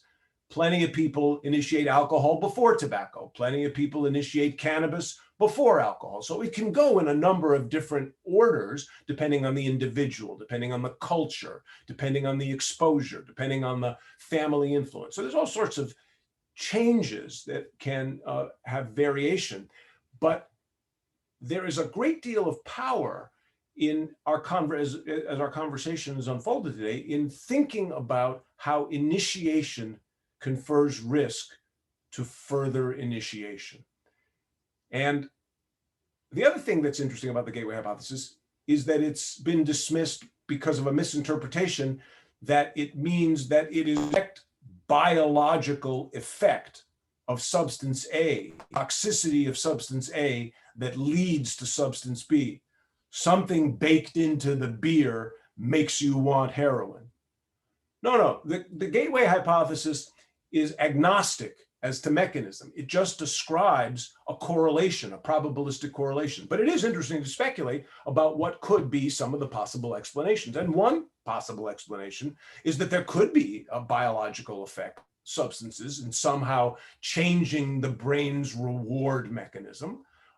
That's not the whole story.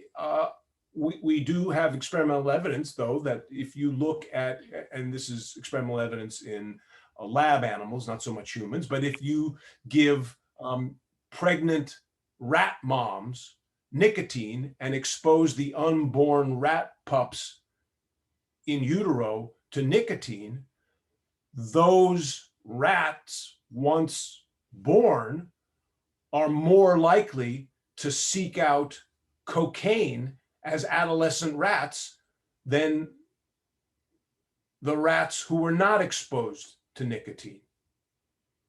So there might be some biological connection having to do with reward mechanism, but maybe that's part of it, maybe it's not. We could also hypothesize that access is part of the story. That is, if you use substance A and hang around with people who use substance A, you are more likely to have access to substance B because people who use substance A are more likely to be carrying substance B compared to the people you meet in church, for example.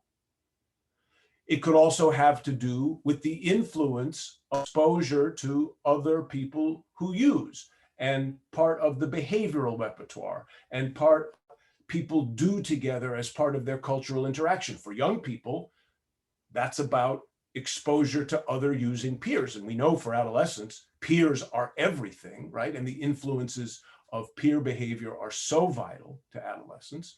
And it could also be, to think of another mechanism, the idea that substance use disorder is a broad, single, or interrelated process from substance to substance, and that the more substances you use, no matter what the substance is, the more likely you are to be reinforced by the experience of intoxication and the preference of the rewards of the high experience and the relief that you get from the high experience from negative emotion and stress. Anyway, whatever the mechanism is, the statistics are there. And here's an illustration of that with cannabis. This looks at the development of a use disorder, either a cannabis use disorder or an alcohol use disorder, depending on age of initiation. And we're comparing adolescent initiation, 12 to 17, versus young adult initiation, 18 to 25. So you want to compare the top blue with the red. Cannabis in adolescents in the top blue, cannabis in young adults in the red, and the time points are what percent develop a disorder over time based on the time that's elapsed since initiation, months, 1 to 2 years, more than 3 years.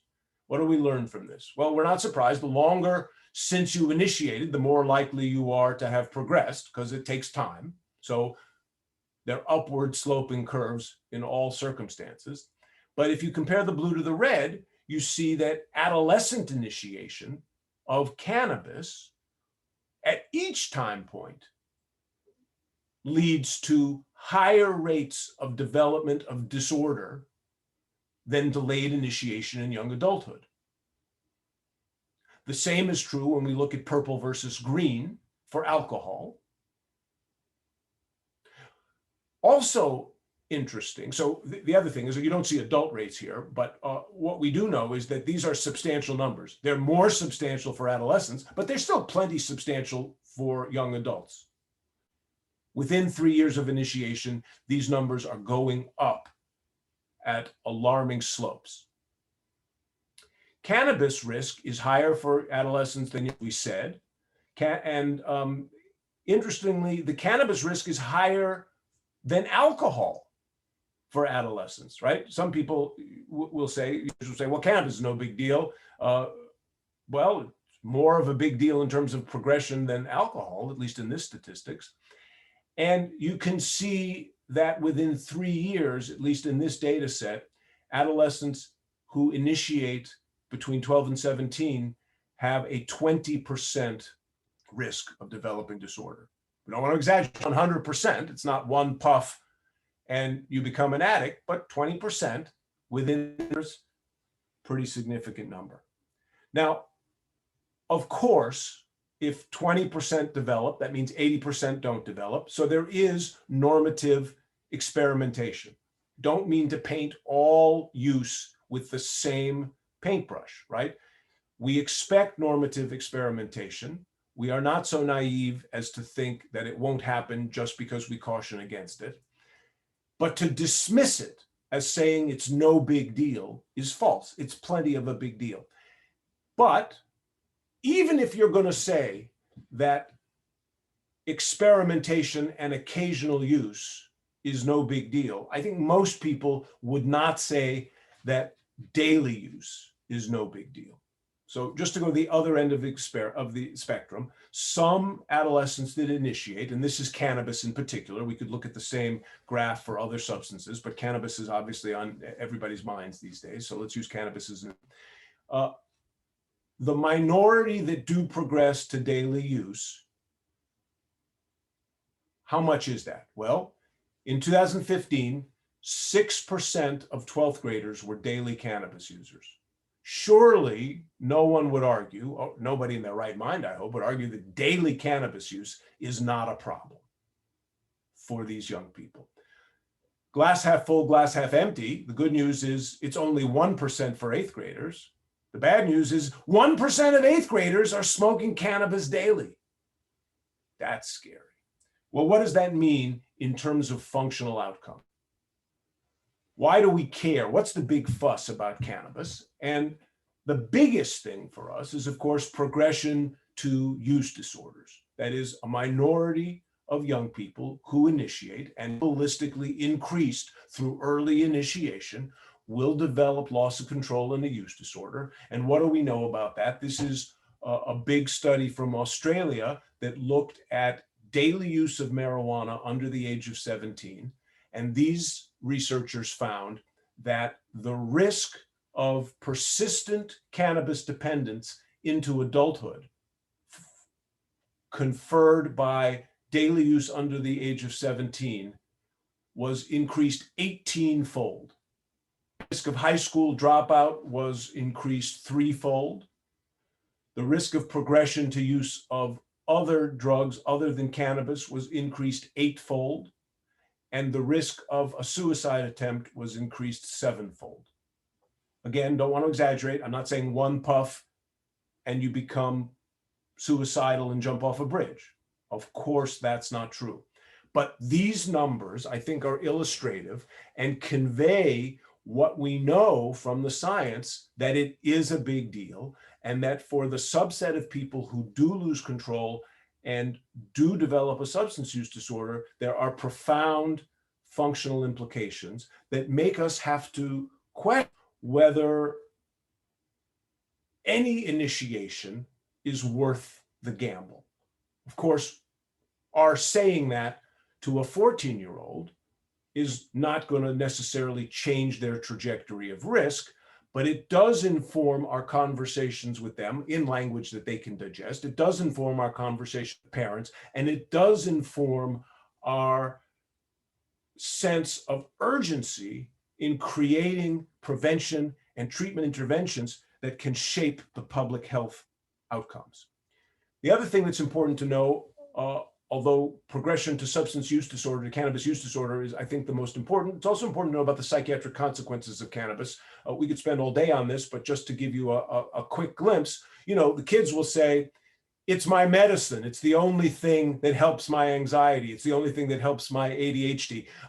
My math homework actually is better when I'm smoking. Yeah, really? Show me your grades. But we have very good data that tells us that the use of cannabis increases the risk of psychosis. In fact, it can double the risk of psychosis. Again, most people who smoke cannabis do not develop psychosis, but a doubled minority, a small number, and it's doubled compared to those who don't use cannabis, can develop it, maybe up to 6-fold for high potency, high frequency use. And a significant minority don't get better even if they quit, right? A significant minority can develop a schizophrenia-like illness, a persistent psychotic illness that is indistinguishable from psychosis, from schizophrenia. And that, of course, is quite scary. Although the young people may say, the older people as well, may say it makes my depression, my anxiety better. That's not what the data says. The data says that actually it worsens mood disorders over time. And there is also new information about enduring cognitive impairment. We all know about short-term memory loss. Mostly that goes away when you stop using, but there is newer data that suggests, looking at longitudinal course of IQ scores over time, that young people who initiate use under the age of 15 with persistent use over 3 decades might lose as many as an average of 8 IQ points over that time. Again, not to exaggerate, it doesn't make your brain fall off on the floor and get dusty, but I don't know about you, I need all the IQ points I can get, and I can't afford to lose 8. So if that's replicated, this is one study, maybe it turns out to be true in replication or not, but if it does replicate, that also is quite scary. All right, so in the last part of our discussion today, let's talk about the implications for treatment. So we've talked about risk. We've talked about what this means in terms of progression to disorder. What are we going to do about it? Well, one thing we can do is limit access. This is a advertisement for cannabis ice cream from Amsterdam, and I assure you, this is coming to a Wawa near you. Maybe not by next week, but you know where the trends are coming. And on a hot summer day, who doesn't want strawberry cannabis ice cream, right? It just looks so yummy. And whatever we say about our message of risk, and we're going to talk a little bit about how to make that digestible for young people and their families, this is in part what we're fighting against. And when the big boys and girls in Wall Street, in a new legalized paradigm, presumably coming in the next 5 years, are advertising in this way, we have a problem. And so we also know that limiting access makes the difference. So if we can change the conversation, and if we can change access, we help protect young people from initiating. Now, I know that the advocates for decreased restrictions will say things like, well, don't you worry, Dr. Fishman, we're going to have an age limitation and nobody under age 21 is going to be able to go in the Wawa and buy strawberry cannabis ice cream. Yeah, how's that working for you with alcohol? I know that no 21-year-olds are going into liquor stores, so I guess you must be right. I don't know.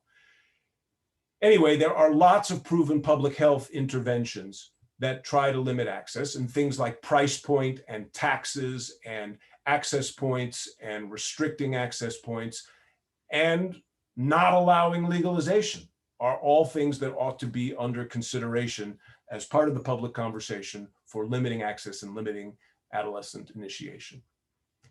We talked about the teen brain or the teen mind as we think about adolescent vulnerability. I think disseminating that kind of information can be a helpful intervention.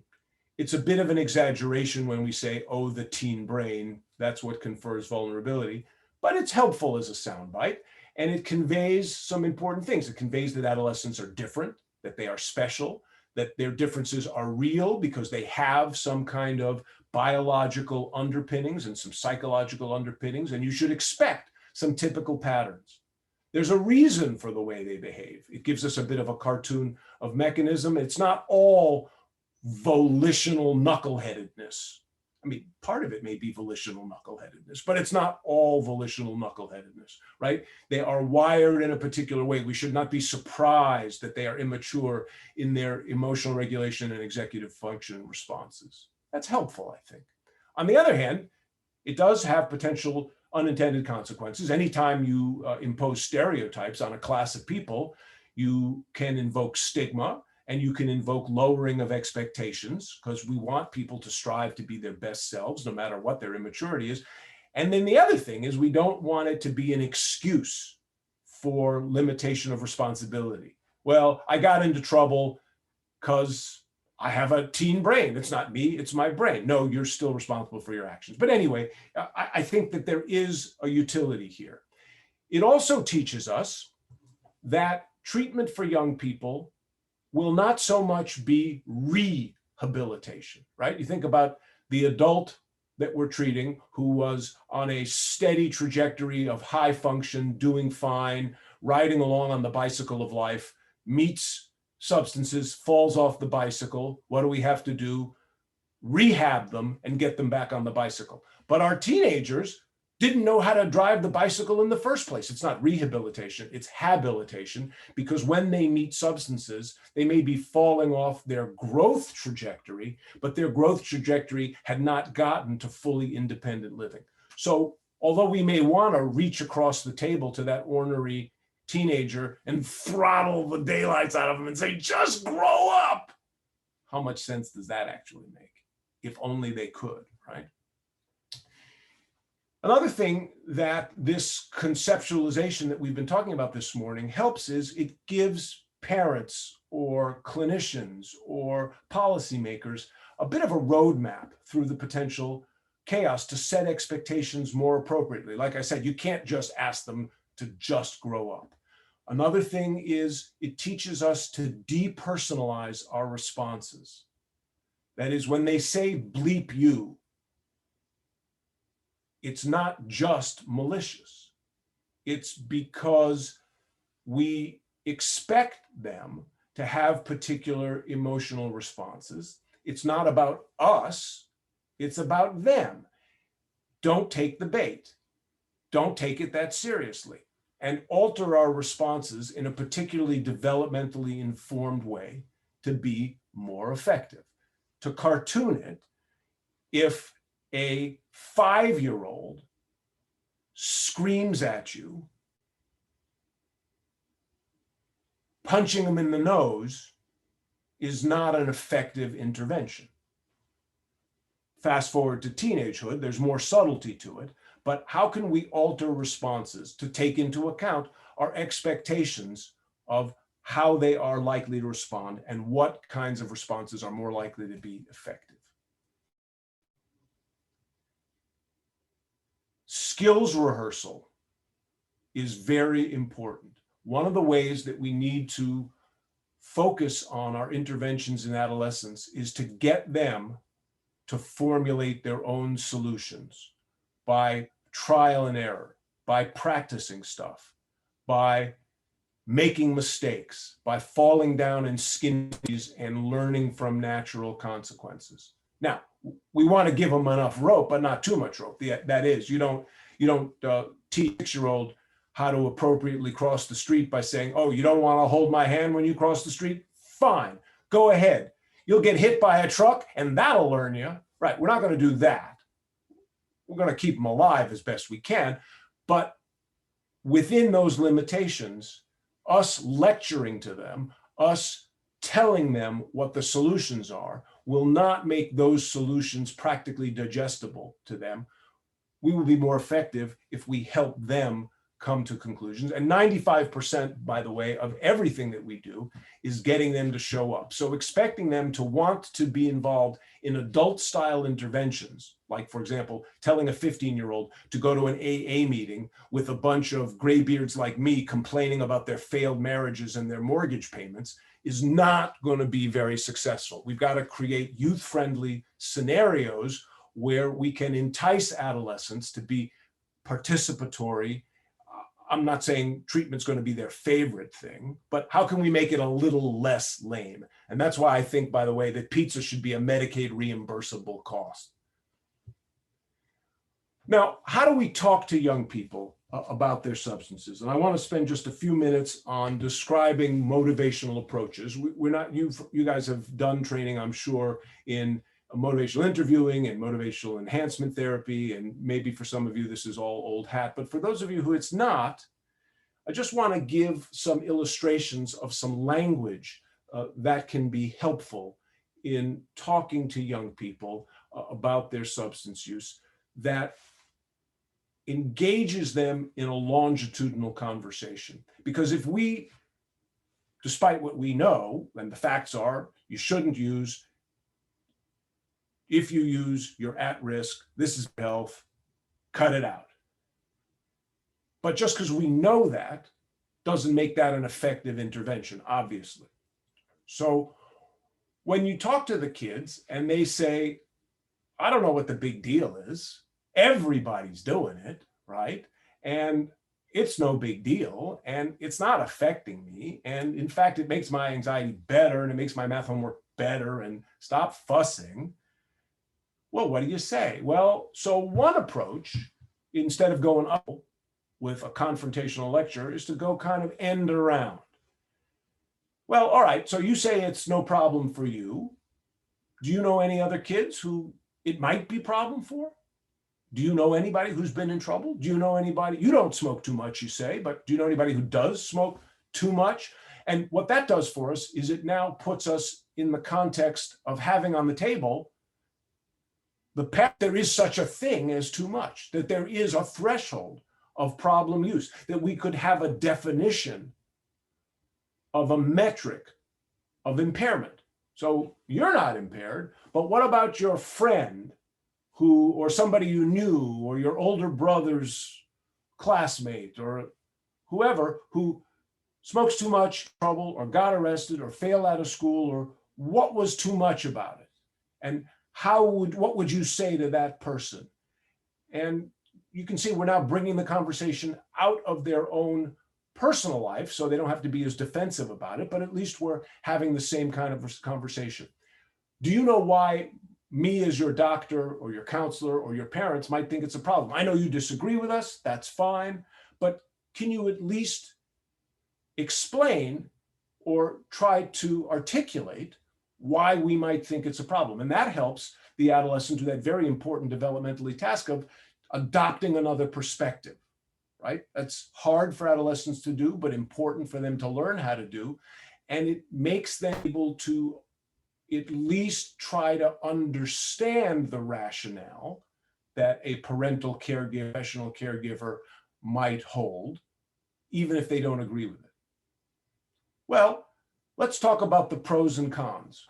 What do you like about smoking cannabis? What do you not like about it? Well, wait, I thought you were trying to convince them how bad it was. Why are we talking about the pros? Well, nobody would use if there wasn't something good about it. They must like it. So acknowledging that earns you credibility points, because if you pretend that there's nothing good about it, then what's the point of talking to you? You don't understand, and you're clearly not having any compassion or understanding of my situation. So let's talk about what's good about it. And can we talk about what might be bad about it? Well, there's nothing bad about it. Well, what would other people might say it's bad about it? Or what would your parents say? Or I tell you what, if there's nothing bad about it now, hypothetically, what would be evidence at some point in the future? Knock wood, that never happens. I know you don't think it'll ever happen, but what would be the evidence in your view that it's a problem? And now we're moving from the abstract into that person, that young person's own life, to say, there could be a threshold. Well, I only smoke after school. I guess if I was smoking before school or during school, maybe that would be a problem. All right, so now we've established a benchmark, right? And by the way, we can come back to that when we talk next week, next month about re-reviewing.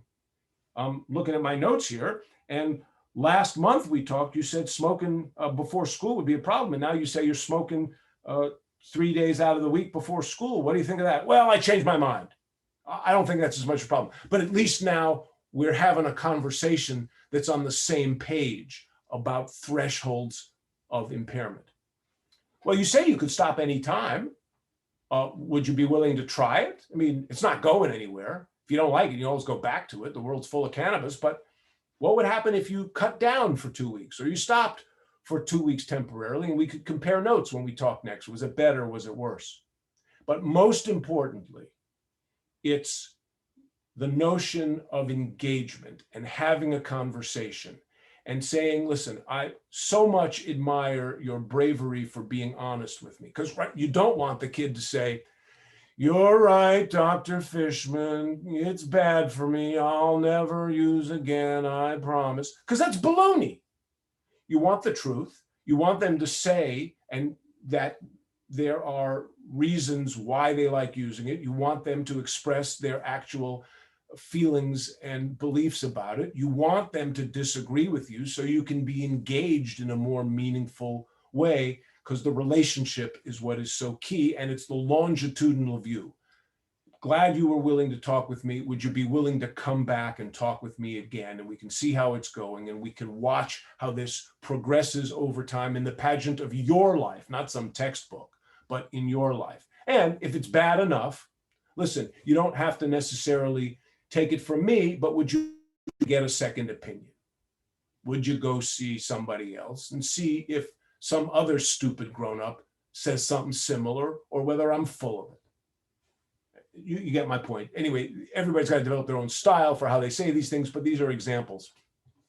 To the point, by the way, of everybody's doing it, not so fast. Maybe everybody you know is doing it, because of who you hang out with. And yes, a lot of young people are doing it, but not everybody is doing it. So remember, I showed you graphs about who's using what over time. This flips that on its head, is the reciprocal. These are trends in non-use. It's the same information, right? But it's just mathematically the reciprocal.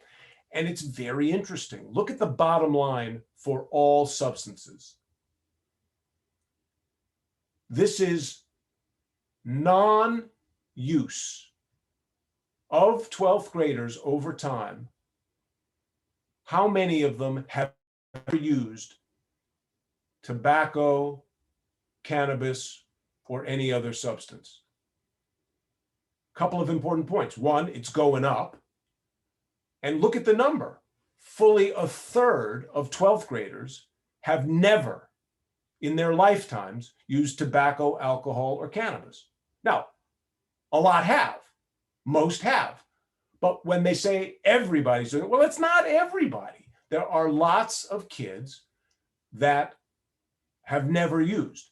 And if you look at past 30-day use, which is kind of a marker for are they using now as opposed to any time in their lifetime, fully half have not used any of these things in the past month. So I think that's an important alternate perspective for youth and their parents in terms of encouraging them that they may have what we call a cohort bias of who they see, but actually non-use is pretty normative.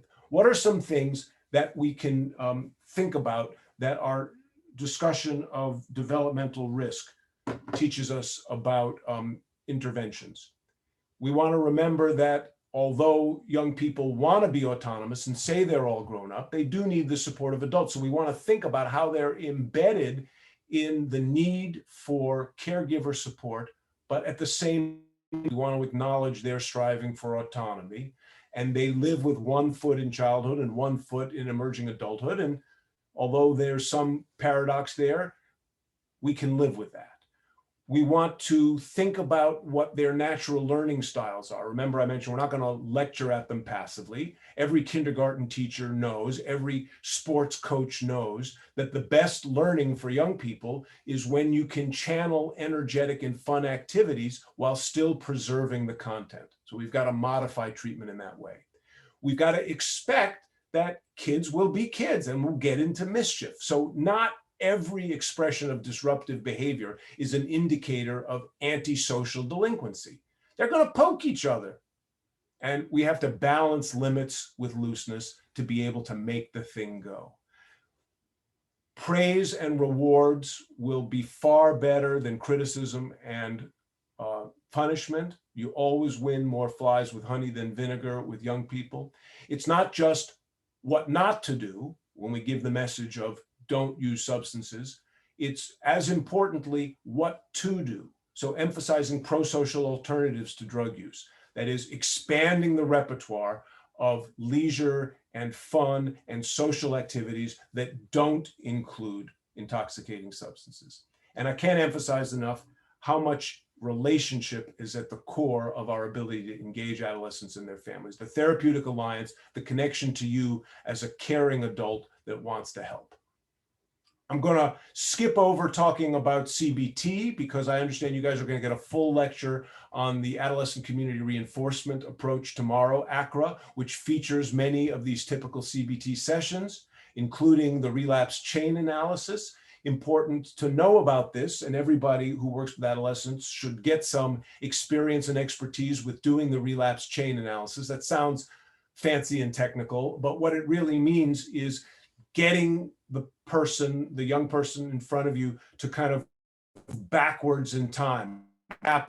What happened before that? What happened before that? Because what happens when you say to a young person, well, how'd you end up using? You know, they're honest enough to say, well, yeah, I did smoke with my friend Joey this past weekend. Well, how'd that happen? I don't know. There I was, and suddenly there was a blunt in my hand. You know, like it's a miracle from God. Well, they're not very psychologically minded. They don't connect the dots. But one thing you can do is what I call rewind slow-mo, kind of pretend it's a movie, and let's go back a frame, and break it down into the tiny steps. And although that seems trivial to us, it is remarkably unintuitive to our patients, especially our young patients. What was the thing that happened before the blunt was in your hand? How did you get to Joey's house? What was your alternative? When was there an intervention point? What happened that morning when you had a fight with your mom, and did that get you in a mood? And on and on and on. But this is a very important exercise, and you'll hear more about it in the ACRA talk. I want to emphasize the role of families as an important developmentally informed intervention. We could spend all day talking about families, but we don't do it enough. Families have such richness and kind of intrinsic strengths for monitoring, for supervision, for creating behavioral norms. Many families have trouble with communication. That's a practicable skill. Getting these conversations on the table is so important. Coaching parents on how to have the appropriate stance, on the one hand, of zero tolerance. The right amount of substances for young people to be using is 0. On the other hand, I recognize that adolescents experiment. If you do tell me, and if you do use, if you do experiment, if you do initiate, I hope you'll be honest with me. I won't cut your head off. And we can balance those things in terms of how to have continuing open and honest communication. The empowerment of families is not incompatible with the promotion of emerging autonomy and self-efficacy in youth. Well, that's a double negative. They are compatible. Both of those things go together, and we just have to work at it. And families have a lot of leverage. They don't always recognize it. And by the time they're in trouble with kids' high severity substance use disorders, they're up to their ears in alligators, and they're in crisis, and they're in chaos, and they don't know how to apply their leverage, but they almost always have more juice than they realize. And getting them to de-escalate, take a breath, inventory how they can manipulate rewards to therapeutic goals is a really effective intervention. Hey, Dr. Fishman, this is Katie. I know you haven't quite wrapped up yet, but I just want to remind you that we do have some questions from the Q&A. Okay. All right, so- then I'm just going to very quickly say that we don't have time, but I want to add to the list treatment for co-occurring disorders. So many of these patients have co-occurring disorders: depression, anxiety, traumatic stress, ADHD, others are all common. We could spend all day talking about it, but there is no reason to withhold treatment for active substance use. Integrated psychiatric mental health treatment with substance use treatment improves outcomes for both the SUD and the mental health problem. We heard this morning, Commissioner Land briefly mentioned that medications for opioid addiction in youth are an option. I will go further to say that they should be the standard. There is no reason to suspect that there is any additional safety concern based on age for the FDA-approved medications for OUD. Any medicine has side effects, but they are not worse in young adults, and they have good outcomes, and there's no reason to use them only for failure, to withhold medications, to give counseling first, and then give medications if that doesn't work. We should use MOUD, medications for OUD, as first line. Again, another time we can talk about these very high severity opioid use disorder patients. Here's just a quick, fun example for giggles of an ineffective intervention. I don't know if anybody's seen that old-fashioned black and white movie Reefer Madness on late night TV, but these messages of scare stories that are exaggerated and false are not going to get us anywhere. We've got to move the conversation to be able to meet kids where they are, to speak with them in a way that appreciates their sophistication, that gives them the real information and engages them. And I'll just conclude with this cartoon of a hypothetical miracle cure, right? We said that the brains and mind are vulnerable. Couldn't we just invent a brain or mind transplant and help them accelerate their growing up? Well, may sound like science fiction, but in some way it's not, right? Because if we keep them alive long enough, if we engage them long enough, most of them actually do mature. Most of them will grow up, and will grow into the resilience that maturation of mind, body, brain, and spirit brings. Anyway, I'll stop there and let's spend a few minutes on question and answer. And should I read from the chat box or would you guys? No, I'll go ahead and read them too, because I've put some together kind of into umbrella questions. Okay, yeah, if great. you have time. Please. And just a reminder, everyone, as soon as the Q&A is done, we will have that stretch break. So tell your legs that the stretch break is coming soon. All right, so the first On the question way. is towards the beginning of your presentation. Are you aware of any new data regarding the onset of substance use? This individual has noticed that many youth are using at younger ages than what was reflected in that chart. Yeah, so there is definitely and we do, on the one hand, see overall fewer young people are initiating. So we're making progress there. But among a subset, there are certainly, and always have been, a group of very high risk youth that are initiating at earlier and earlier ages. And that has to do with sorts of problems. That has to do with access, that has to do with factors such as community stress and impoverishment, that has to do with access as we enter an era in which the perceptions of harm are decreased and more our culture is saying, oh, it's no big deal. What's the fuss about cannabis? So what if a 9-year-old is smoking or drinking? We know that's false, but the culture is dishing the wrong message. And the more it is available in general in the population, you may argue that it's a civil liberties issue, that adults who don't have problems should have the access that they want. Some of that is going to trickle down at younger and younger ages to young people.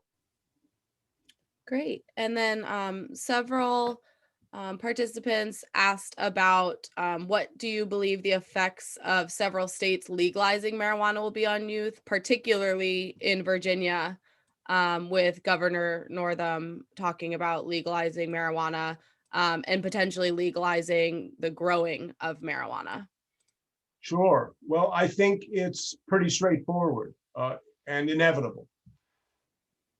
Both so-called medicalization and legalization will mean more access. And if there's more substance floating around, more will get into young people's hands. And certainly, if that's going to happen, if we're going to legalize, then protections are better than no protections.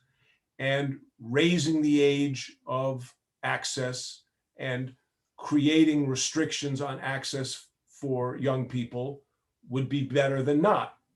But our best efforts to try to rid that, and alcohol is such a good example, will never be bulletproof, right? The more you have around, the more will trickle into the hands of young people. It's inevitable. So we will have higher rates of youth initiation, and higher rates of youth initiation will inevitably translate into a subgroup of those initiated progressing, losing control, developing use disorders. So we have a trade-off in public policy between the civil liberties approach, in which we say that mature adults should be able to have what they want, versus the parentalistic protection of the vulnerable approach, which says that anything that puts youth at risk, we ought to be scratching our heads and thinking twice about. My prediction is that this naturalistic experiment will show us, and the early data from those states that have done both medicalization and legalization reflect that what I'm saying is not rocket science. Access predicts use, use predicts a subset progressing to problem use. Awesome, thank you. And then I think the last question that we'll have time for this morning is referring to emotional regulation. What are some ways to help adolescents develop these skills, or does it just have to come with time and maturity? No, it can be, it's a great question. It can be practiced. and it should be made explicit. And to, you know, the way that for kindergartners, we sometimes put those cartoon faces on the refrigerator and say, what's that expression? What's that emotion? Let's make faces together. Doing that, obviously in a more teen-friendly way that's not infantilizing, is a very productive expression. Getting adolescents to do role-playing and work on conflict resolution, first in abstractions, in situations, and then if you can, in translation to hotter situations where there's emotional arousal. Teaching them about some of the concepts that we've discussed this morning so that they can get a better sense of self-awareness about these concepts. Getting them to do problem projections about what would you do in an scenario. Have the choice between this and this, what would be the more productive approach? Oh, such happened to you?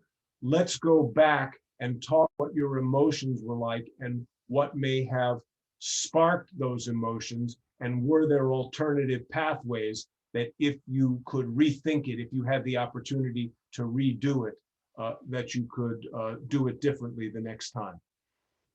So I think all of those things are very helpful. There's an intervention on the executive function side that we call episodic future thinking.